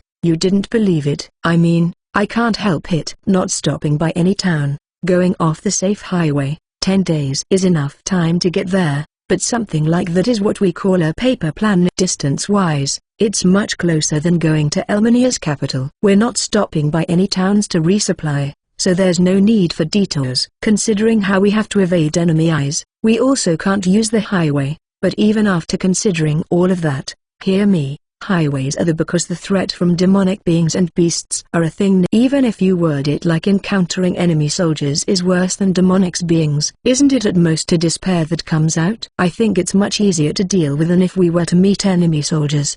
Your at most a despair is already strange. Mariida backed off with a convinced expression, despite looking like she had something more to say. After all, like what Mariida said, just the number of encounters with demonic beings went above 10 fingers. Still, all of them are not a threat in front of Ardis. That's after including the 6 people to be escorted, including Mariida. Moreover, the most important figure, Minerva herself, is more adept at using a sword than any average mercenary. As for Rihanna and Kyril, from what Ardis can see, they have enough strength to fight by themselves. In fact, during the road, there wasn't any time for Ardis to act before any encounters were mostly cleaned up by Rihanna. As for the standard of what Ardis can see, they can be considered overwhelming strong in this world. Albeit not on the level of Rihanna, Kyril is also a powerful magician that can't be gauged by the standard methods. Despite having only a few members, the group's overall combat power is quite high. On top of that, Ardis has his gate. Food or water, even horse feed, can be carried easily in large volumes. Therefore, there wasn't any need for them to go through the towns or villages that the enemies had occupied. Mariida was certainly right about the plan being paper, but with Ardis around, even a paper plan can be realized. From what I can see, there are not as many enemies as I thought. I expected them to be surrounded without gaps though. But there are remains of a siege. Did they think it was too difficult after their first attempt? so they withdrew for the moment. Kyril made his opinion as Elnoa voiced her question. There are signs of damage from magic and a sieging weapon on the wall surrounding Kafs. On the other hand, the united army of the monarchy and empire had settled at a hill some distance away, but their army were also lesser than expected. Ardis then came up with his own guess after considering Kyril's idea. Other than Kafs, there should be 2 or 3 more city-states that are under attack. They might have shifted their focus there. The people left here are probably just to monitor the Kafs army and stop them from sending reinforcements. And by throwing a few harassments here and there, they can keep Kafs on alert and lose rest, I suppose. Rihanna, who was sitting in front of Ardis, turned around, and her platinum blonde hair fluttered in the air. Since Rihanna didn't have any training on riding a horse, she was on Ardis's horse for now. Normally, someone who can't even ride a horse wouldn't be considered in the mission, but since Rihanna can fly by herself when the occasion needs it, she won't become a burden. Can't calves take care of them on their own? Rihanna asked with her light greenish-blue eyes on Ardis. It's not impossible, but if it's a battle that can cost them a lot, it will just put them in a worse spot than before. They probably can't take that gamble yet. That's why they're looking forward to an alliance with us, because it's a good chance now that the Empire is focusing on another place. Yeah, that should be right. Good job, Ardis, who made such a smile, affirmed. Rihanna, who was once a little child he could hold with one arm, had grown this much. From their appearance of riding the same horse, an outsider would even mistake them as a couple or siblings. Then, Minerva joined the conversation. In any case, the alliance is something both of us need. It's meaningful just to join hands in eliminating the immediate threats after all. It works both ways in the sense that we're using each other. It was unknown whether her sorry expression at the end was because of her inexperience, or her innate kindness. I don't really know, but isn't that what a diplomatic relation is? On the other hand, the situation seemed natural for Ardis. In a battlefield, if one is taking advantage of both enemies and allies, it's sure to be the same the other way around. It made total sense for Ardis, who grew up as a mercenary. It was not rare to become allies while the opponents have the value, and then become enemies when they lose that value. Yup. No matter the diplomatic or business relations, they are the same in being give and take. Thinking about the future, just make sure to get them very indebted. Yon. Mariida, who caught up beside them at some point, said to Minerva, but if you show that kind of expression in a business setting, having the disadvantageous conditions pushed on you is not the worst. I'm not an expert in diplomatic matters, but at the very least, between merchants, you know. Yes. Thank you for the warning. All fine, no problem. Tilda. Anisan always feels like giving support to a young girl, you know. Hearing Mariida's words, Ardis made his question. Anisan? Mariida was already an adult the first time Ardis met her. And now, 8 years had passed since then. Just like how much Rihanna and Kyril had grown, Mariida's age had also piled on. Thinking about it, her age should be quite. What's that face? Come say it to me if you have something, I dare you. Nope. Nothing, really. Reading something from Ardis's face, Mariida glared with a gesture of willing to fight. As if escaping from her, Ardis pulled the reins in his hands, and ran ahead. Well then. The problem now is whether the enemies will let us through. Kyril, a man that could read the air, was on the same page as Ardis, who hinted at something. Let's see. Even if they are not completely surrounding Kafs, they will surely block us if we approach. They had expected something like this from the start. There was nothing special about the solution either. As planned, if there are any pursuers, I will deal with them. Minerva and the others should go ahead. There's no need to wait for me, so just shut the gates when you get in. Noah, sorry, but can I leave Rihanna with you? Ardis, me too. Rihanna with few words insisted with her gaze, but Ardis tried to convince her in a considerate way. They might split up and go that way. I want Rihanna to protect everyone. Okay. Relieved at how she accepted it, Ardis was on the verge of patting her head, before stopping. Alright, sorry. Still treating you as a little girl isn't good, right? No. Just patting is not really anything. Averting her eyes with her words trailing off, Rihanna jumped off the horse and went towards Elnoa, albeit tilting his head at the reaction. Ardis soon dismissed it, calling out to Minerva and Kyril to talk about the plan for getting through. Rihanna rode together with Elnoa, and when their preparations were completed, they started charging towards Kafs at full speed. Naturally, The enemies settled on the hill noticed them. "Their cavalries are coming out. Go as planned." Responding to Kyril's voice, Ardis slowed down his horse, and got to the tail position of the group. With a glance at the enemies, there were about 20 cavalries that were coming out. As Ardis positioned himself to better face the enemies on his own while pulling the reins, the enemies decided to have 3 of them face him, while the other chased after the rest. "No, you won't." Ignoring the 3 cavalries that came his way, Ardis instead chased after the remaining 17. They did seem surprised at his actions, but the enemies then had another 2 of them turn around to face Ardis. Ardis' objective does not change despite being pincered from 2 at his front and 3 from the back. It was still on the remaining 15 that were chasing after Minerva's group. Taking out roughly 20 knives from the gate and making a gesture of throwing them,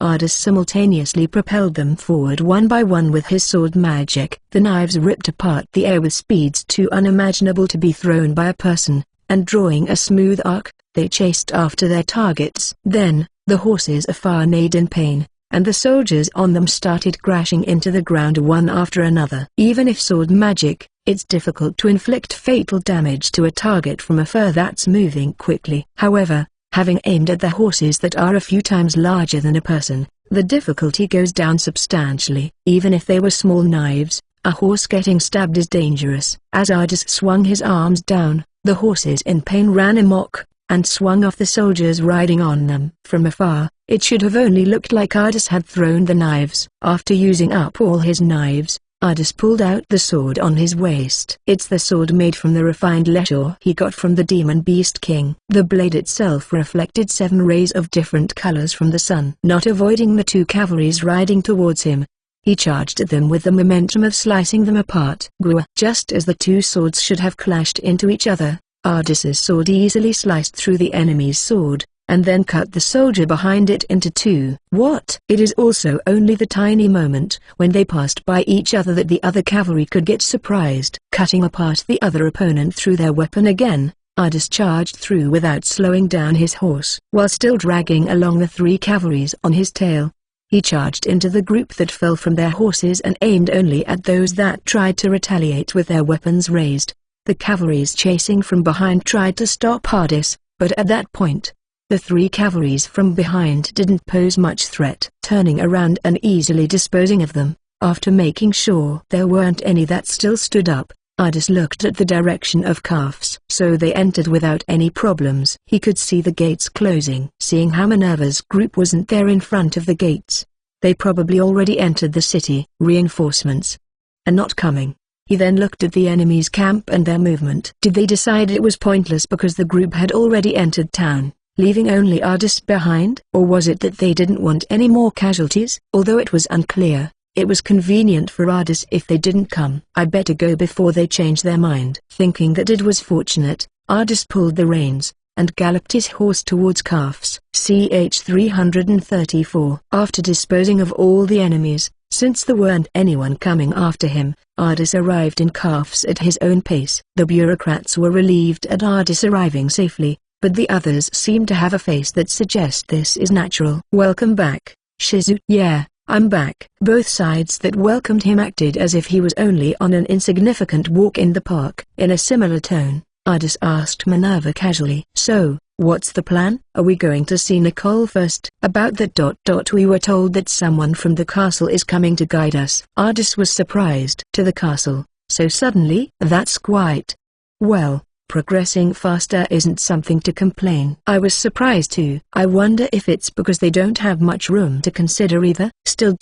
What kind of tricks did that Nicole play?" As Ardis and Minerva whispered among themselves, a guide from the castle arrived. "Let this humble self be your guide." After a simple greeting with the guide, Ardis and the party climbed on carriages to the castle. The horses they rode on before were entrusted to the soldiers in Calf's, and the party continued to the castle in 3 carriages. Without anything particularly eventful happening, Ardis and the others arrived at the castle and got off the carriage at the gates, before following the guide inside. The atmosphere around is on edge as expected. While walking in the castle, Kyril caught up beside Ardis, and whispered, "Yeah, it's not like they're completely surrounded. but the enemy has a camp just on a hill outside. I'm sure it's not easy to loosen their tension with that. It's best to describe the atmosphere around the castle as a time of war, in a situation where it wouldn't be strange for the enemy troops on the hill to start an attack again. It can't be blamed the atmosphere within the castle is prickly. The party was then assigned their own guest rooms first. After cleaning themselves of the dirt from the journey, wearing the formal clothing that Kafs prepared, the bureaucrats started their diplomatic talks. Ardis and the others who came as escorts were guided together with Minerva into a large reception room that seemed to be for important guests. Even though they were considered diplomats of a country, their treatment could be considered more than enough for a country that has not even declared its founding. Please wait for a moment here. His Highness will arrive in a moment. After saying so, the guide left the room, and as replacements, the maids then entered and poured tea for everyone. His Highness will come here. After confirming the maids had stepped back towards the wall, Ardis spoke softly in a volume that only Minerva could hear. It's surprising that we're meeting directly with the royalty, right? Minerva suppressed her voice and agreed. Seeing how the diplomatic talk started right after they arrived, it must mean Kafs is quite eager to form the deal. By the time the trip tiredness set in, the individual had arrived while they enjoyed the tea. The guards standing outside the room reported His Highness is entering to the people inside, and the door opened. As the two people from outside entered the room, Ardis took a glance at them. At the same time, despite not making a sound, it was obvious that the others were surprised too. As if signifying their surprise, Mariida even raised her voice in confusion.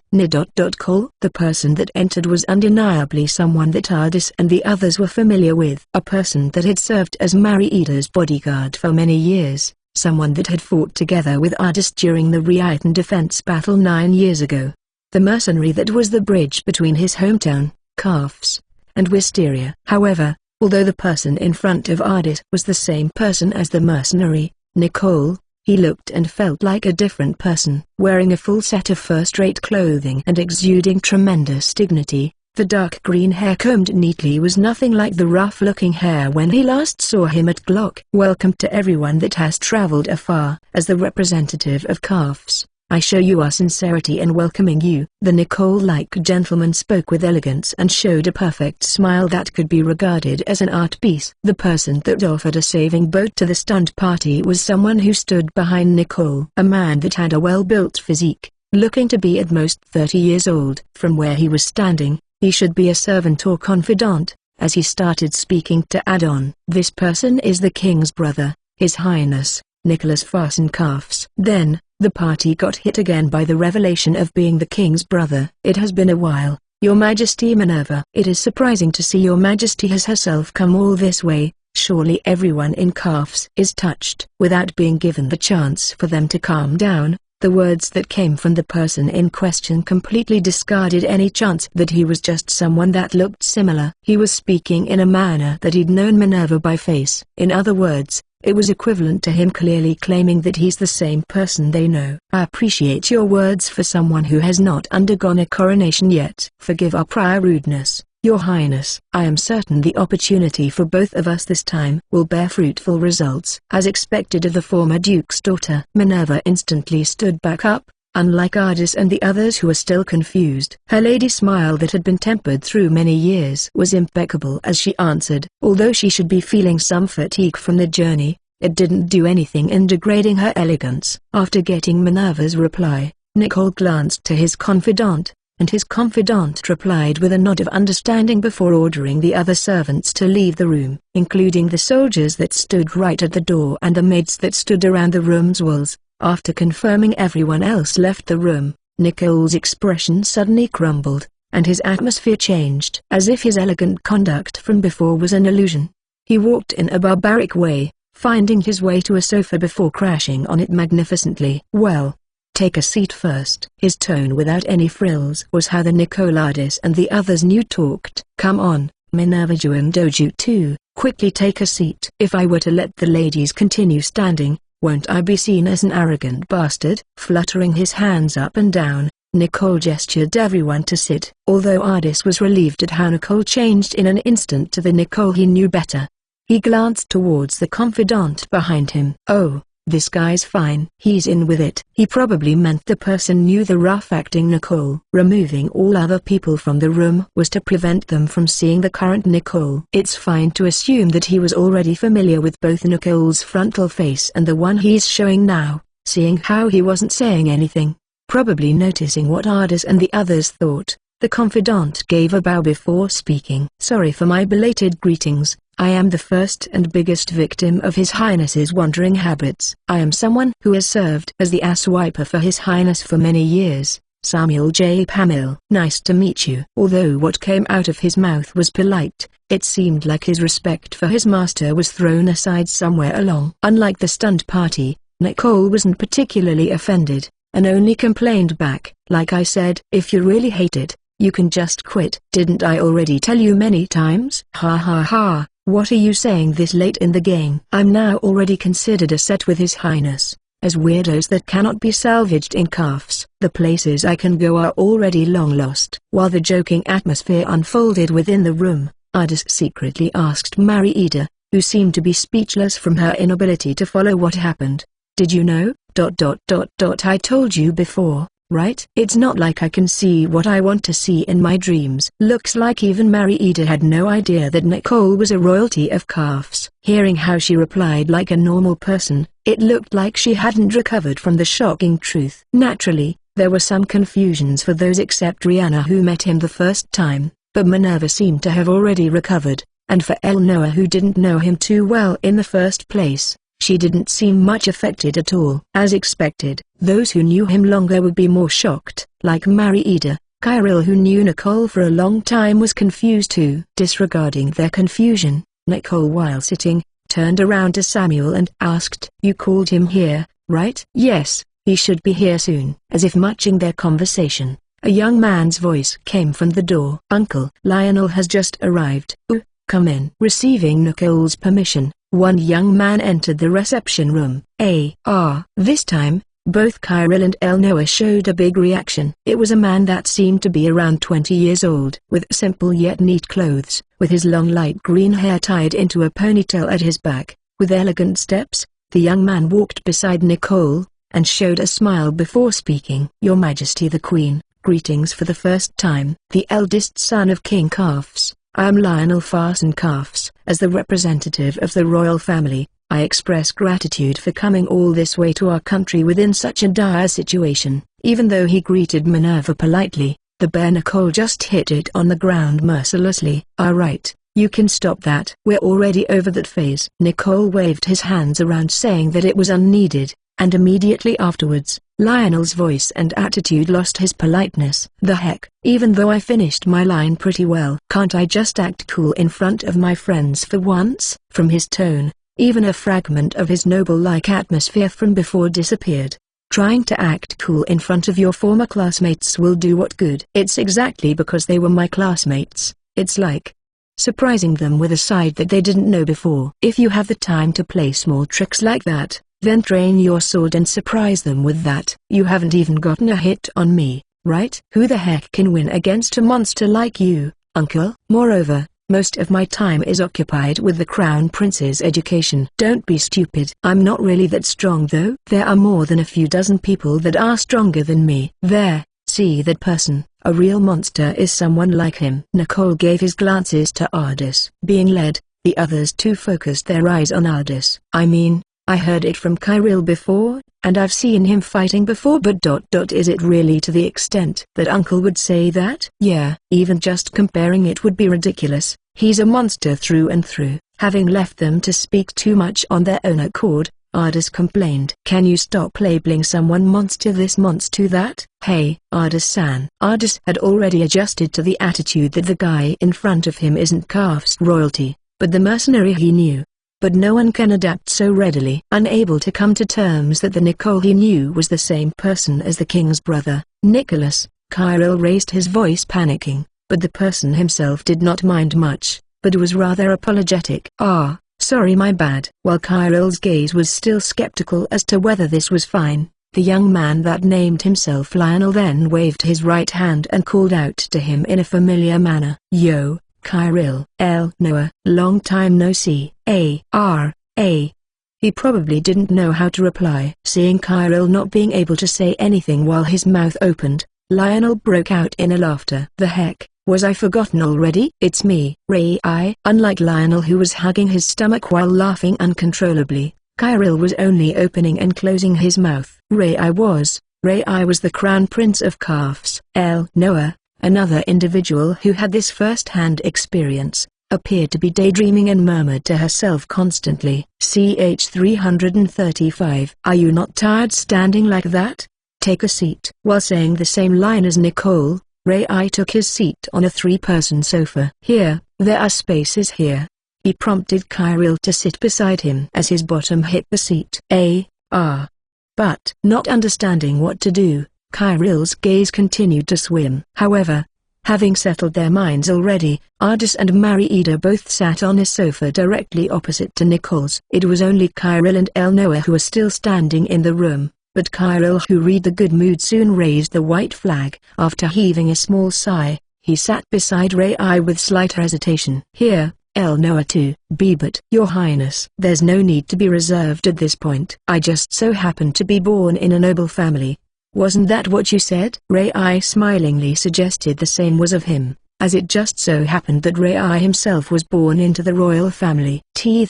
That's certainly what I said, but rather than treating him remotely familiar, the classmate she used to treat roughly was now revealed to be a crown prince. She was probably still too shaken by the truth, as if she had forgotten her usual unyielding spirits somewhere. Noah was suddenly as docile as a cat in unfamiliar grounds. "Noah, just give up and take a seat." "Kyril.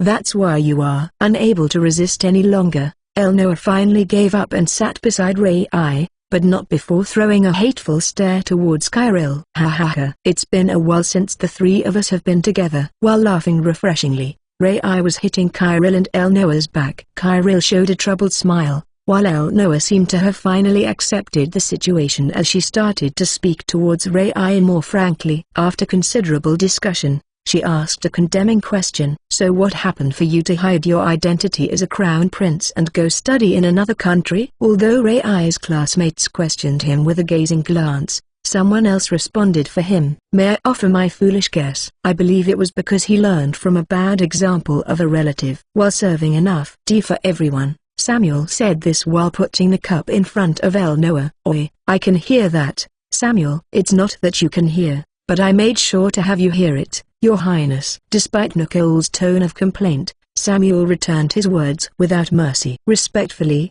wasn't it a certain brother of the king that fanned the idea of hiding one's identity and studying abroad in another country to the crown prince, saying that it's more interesting that way?" "I don't want to hear anything from the guy that arranged the paperwork for AI to study abroad and be accommodated while everyone opposed it. I was only following the will of His Highness the Crown Prince." In the first place, the dissenting voices were only barks from close-minded nobles, or nobles who were eager to have their daughters get to know His Highness. Their Majesties the King and Queen had both considered it an opportunity to widen one's views after all.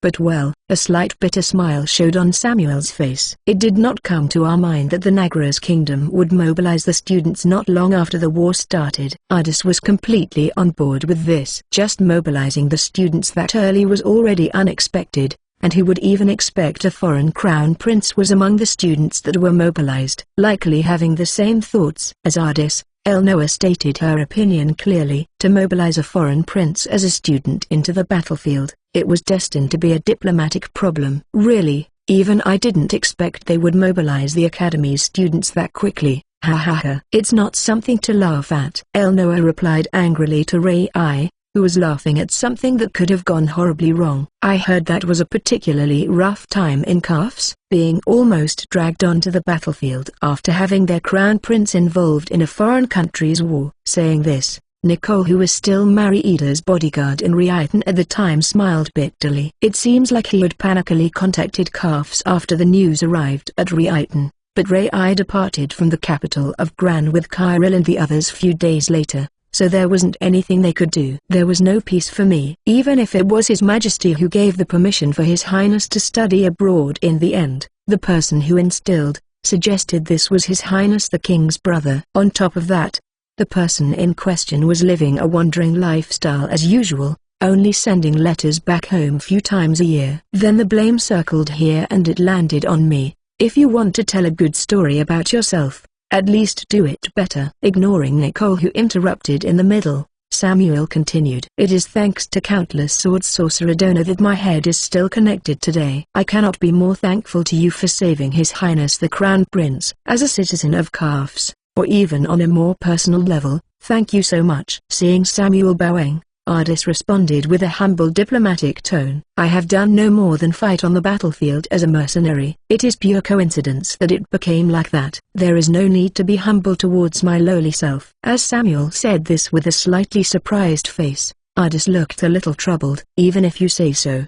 Aren't you a noble too? Oh no. This lowly self is only a small rebel far from the main faction thanks to a certain king's brother. There's no need to be reserved with me. Is it a disease that you can't speak without dissing me somehow? Nicole interjected, but Samuel's expression was cold in response. What could you mean? Thinking about all the troubles that your highness has granted me, a little dissing is nothing to be compared. Your highness said to me you will be my comrade in adventuring after granting me the position of a confidant when young. However, after pulling this unwilling lowly self along and escaping the castle, it didn't stop at you just looking around the town, but you found a group of burglars, and then declared I will punish you, dragging this lowly self into a fist fight, and finally getting yourself arrested by the patrolling knights for the ruckus. I wonder who was that certain king's brother.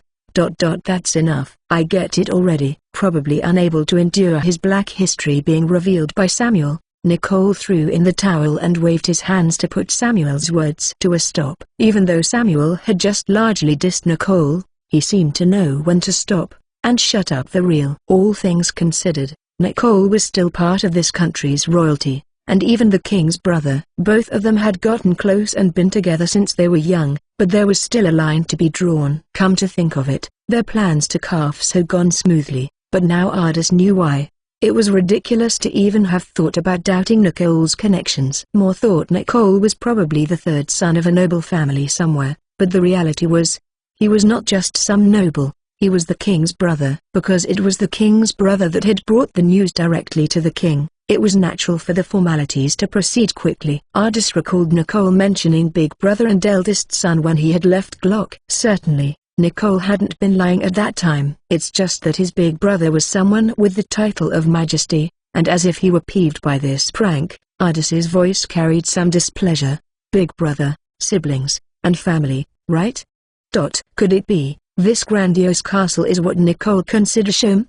Now that you've said it, that is certainly the case. How is it? It's pretty wide, right? It's not on the level of just pretty wide, but it was not like Ardis to point that out. So, that big brother you mentioned, my eldest brother is working as the king, second brother is the overseeing chief in the army, and my third brother is the head of all bureaucrats. Samuel then casually joined the conversation between Ardis and Nicole. The fourth one is then the person that has terrible wandering habits and likes acting as a mercenary, causing worry for His Majesty. Acting? What acting? I'm really an upright mercenary, I tell you. That's even worse. Even if you are the fourth prince, someone of royal blood should not want to become a mercenary. That's simply. The confidant that didn't seem confidant-like was fake crying over his master, who would want to entertain idiots that only see what they want to see. Come to think of it, didn't His Majesty order you to show enough proof to convince those idiots? As Samuel was completely out of his sad atmosphere and changed the topic, Minerva, who had silently been watching their interaction, responded, was there any trouble? Well, a little. Nicole had a difficult expression as he scratched his hair. Forming an alliance with Wisteria Kingdom itself is something my brother agrees on. But there are complaints from the nobles who say that there is no need for an alliance with a country that hasn't even declared its foundation yet. Personally, I believe it is preferable to join hands, even if it is with a minor ally, to resist than to be crushed after being alone without assistance. But the dissenting voices were especially strong in the army. They were saying that the alliance was only going to hold them down. Samuel added on to Nicole's explanation. Holding them down? Is it? Their concerns are understandable. It is hard to say that Ardis and the others are militarily strong.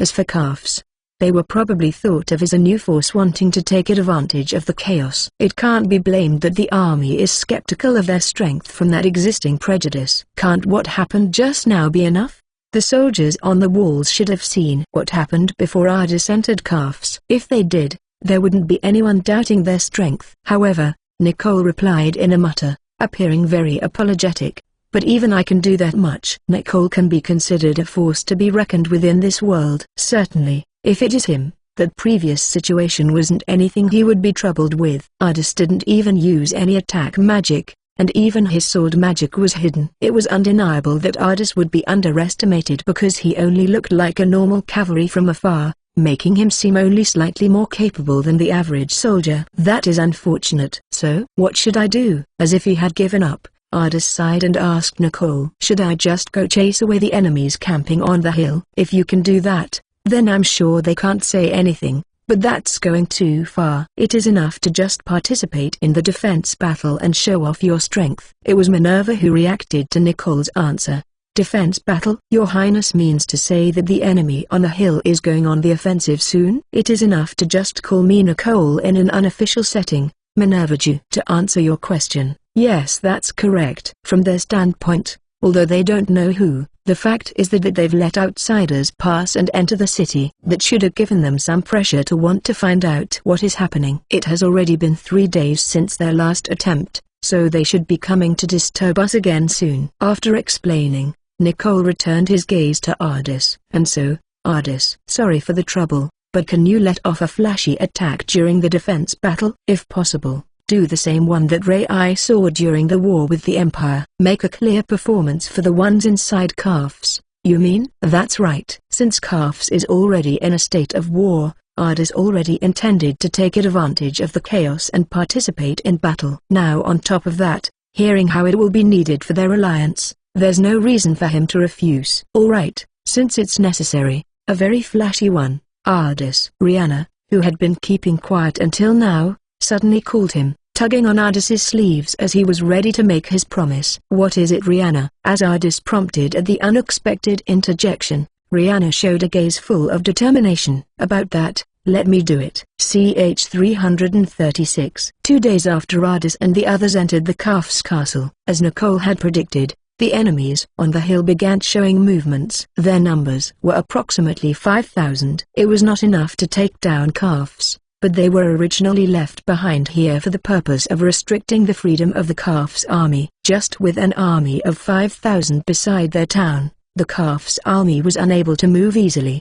They were stuck in a situation where they could not send reinforcements to the other resisting city-states. For the enemies, just having Calf's not able to move freely was enough. By showing harassment-like movements as if they were preparing to attack occasionally, Calf's had to deal with the large psychological fatigue that came with it. Calf's had no choice but to prepare, even if they knew their enemies were just playing pranks. Although almost all the previous attempts had only stopped at the level of harassment, there were still 2 times when the enemies sieged for real. There was no way they could let their guard down again, and carelessly let the enemies enter the town. The enemies are not part of the Empire, but they make up the San Rogil monarchy army that came across the ocean. We don't know what kind of hands they have, so we can't be careless. Keep your barrier up at all times. While looking at the enemy camp located downhill from the walls, Ardis worriedly reminded Rihanna to be careful. Yes, I will be careful not to dispel the barrier. Retreat whenever you think it's beyond you. It's something Nicole asked me to do in the first place. It's gonna be alright. It's not like they know about us too. Ardis worries too much. Please trust in us a little more. Mew. Having it indirectly pointed out that Ardis was acting like an overprotective parent, he could only shut his mouth while feeling awkward. Alright, I'm going now. Ardis stayed behind with a worried expression, while Rihanna started climbing up in the air by using invisible footholds as a staircase. On top of the walls, Calf's soldiers made impressed noises, having seen something they had never seen before. If I climb this much, will they notice me? After climbing about 100 steps upwards and showing herself, Rihanna looked at the enemies ahead. They noticed a group of soldiers in the enemy camp now starting to run around in a hurry. Then, let's start. Rihanna used arts to spread her voice. Everyone from the monarchy, it is nice to meet you. The voice that was spoken in normal volume reverberated in the area. Looks like it managed to reach the enemy forces without problems, as they could be seen murmuring among themselves. Similarly, The calf's army was also surprised. It was only Ardis and Kyril that seemed indifferent. Before Nia taught them how voices and sound travel through vibration in the air, even Rihanna wouldn't have known it was possible to use arts in this manner. But if you know the theory behind it, what's left is to realize it through mana.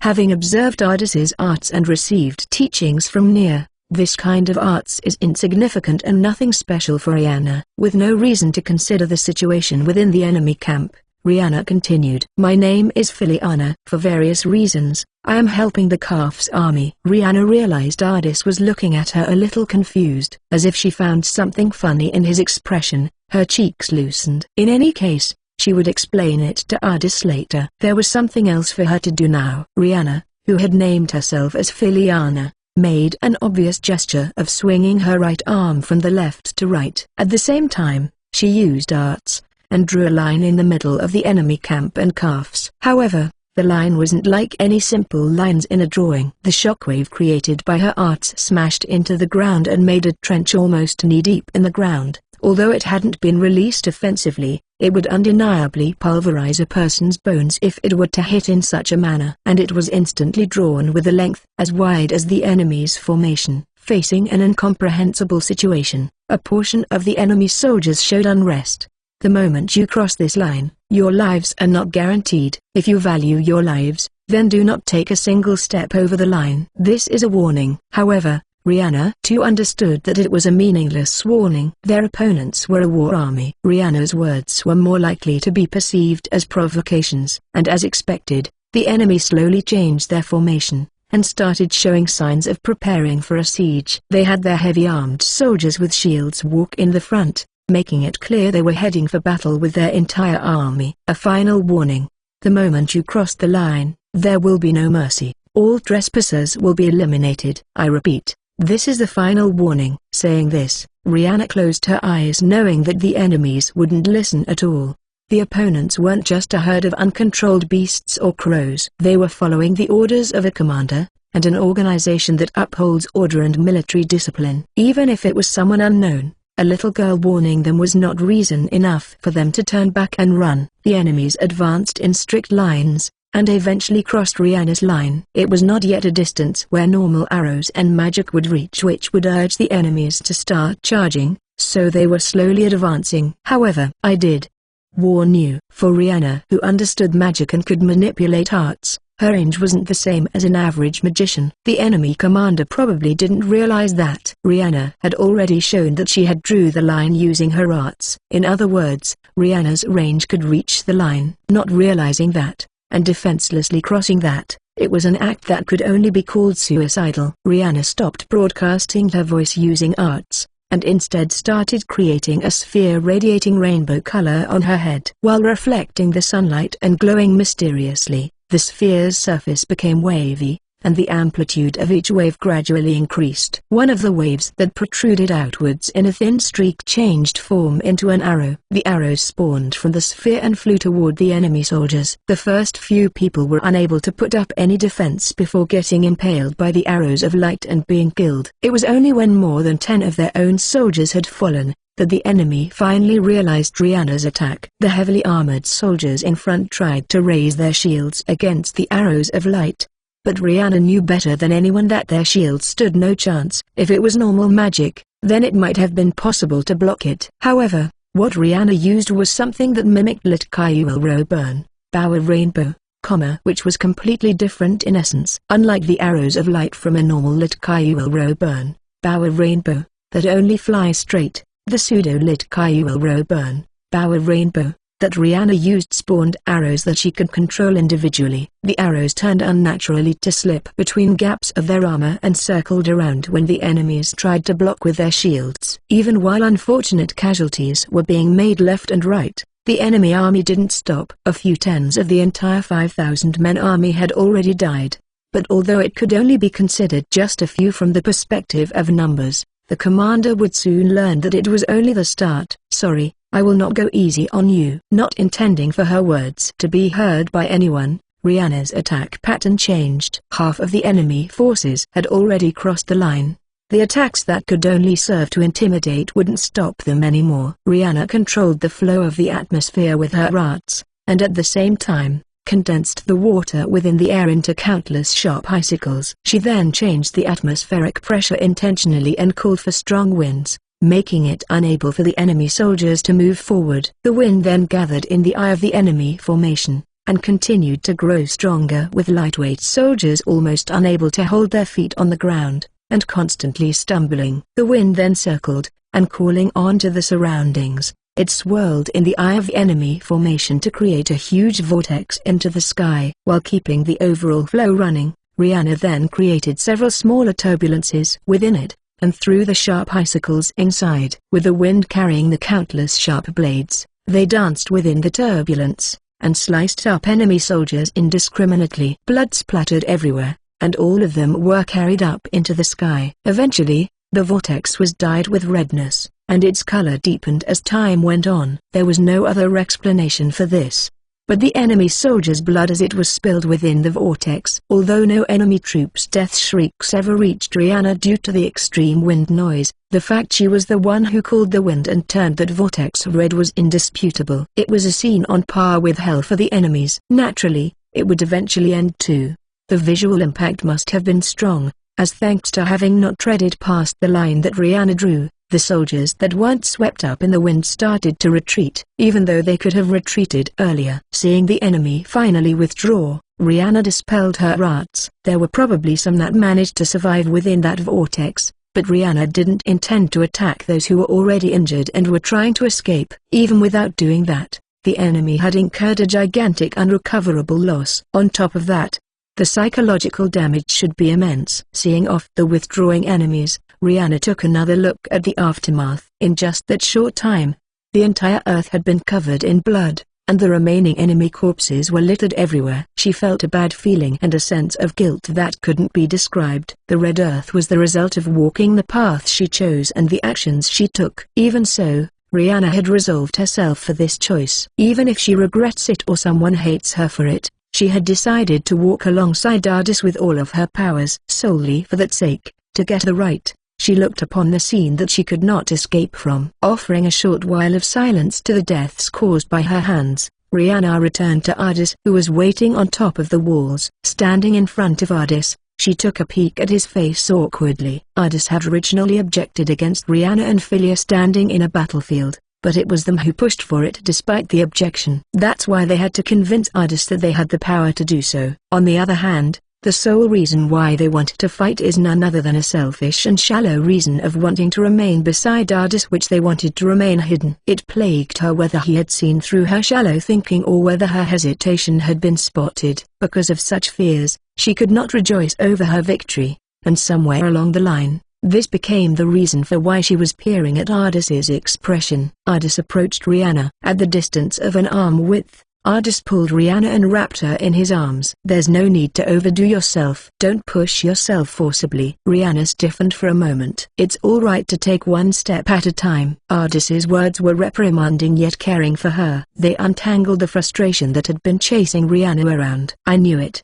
Rihanna thought. Both her and Philia's thoughts were something Ardis had probably already realized. The hesitation in fighting, the fear resulting from that, the shallow thinking of choosing to fight despite that, and the anxiousness that gnawed at their back. Ardis had known all of it, but had decided to respect their wills. Ardis. Only muttering his name, Rihanna leaned on Ardis's chest. The warm arms wrapped her entirety, and Rihanna felt her own shaking heart finally calm down. While wrapped in the familiar scent, the strength in her body loosened from the absolute sense of security she felt. From that alone, it felt like everything she had done was rewarded.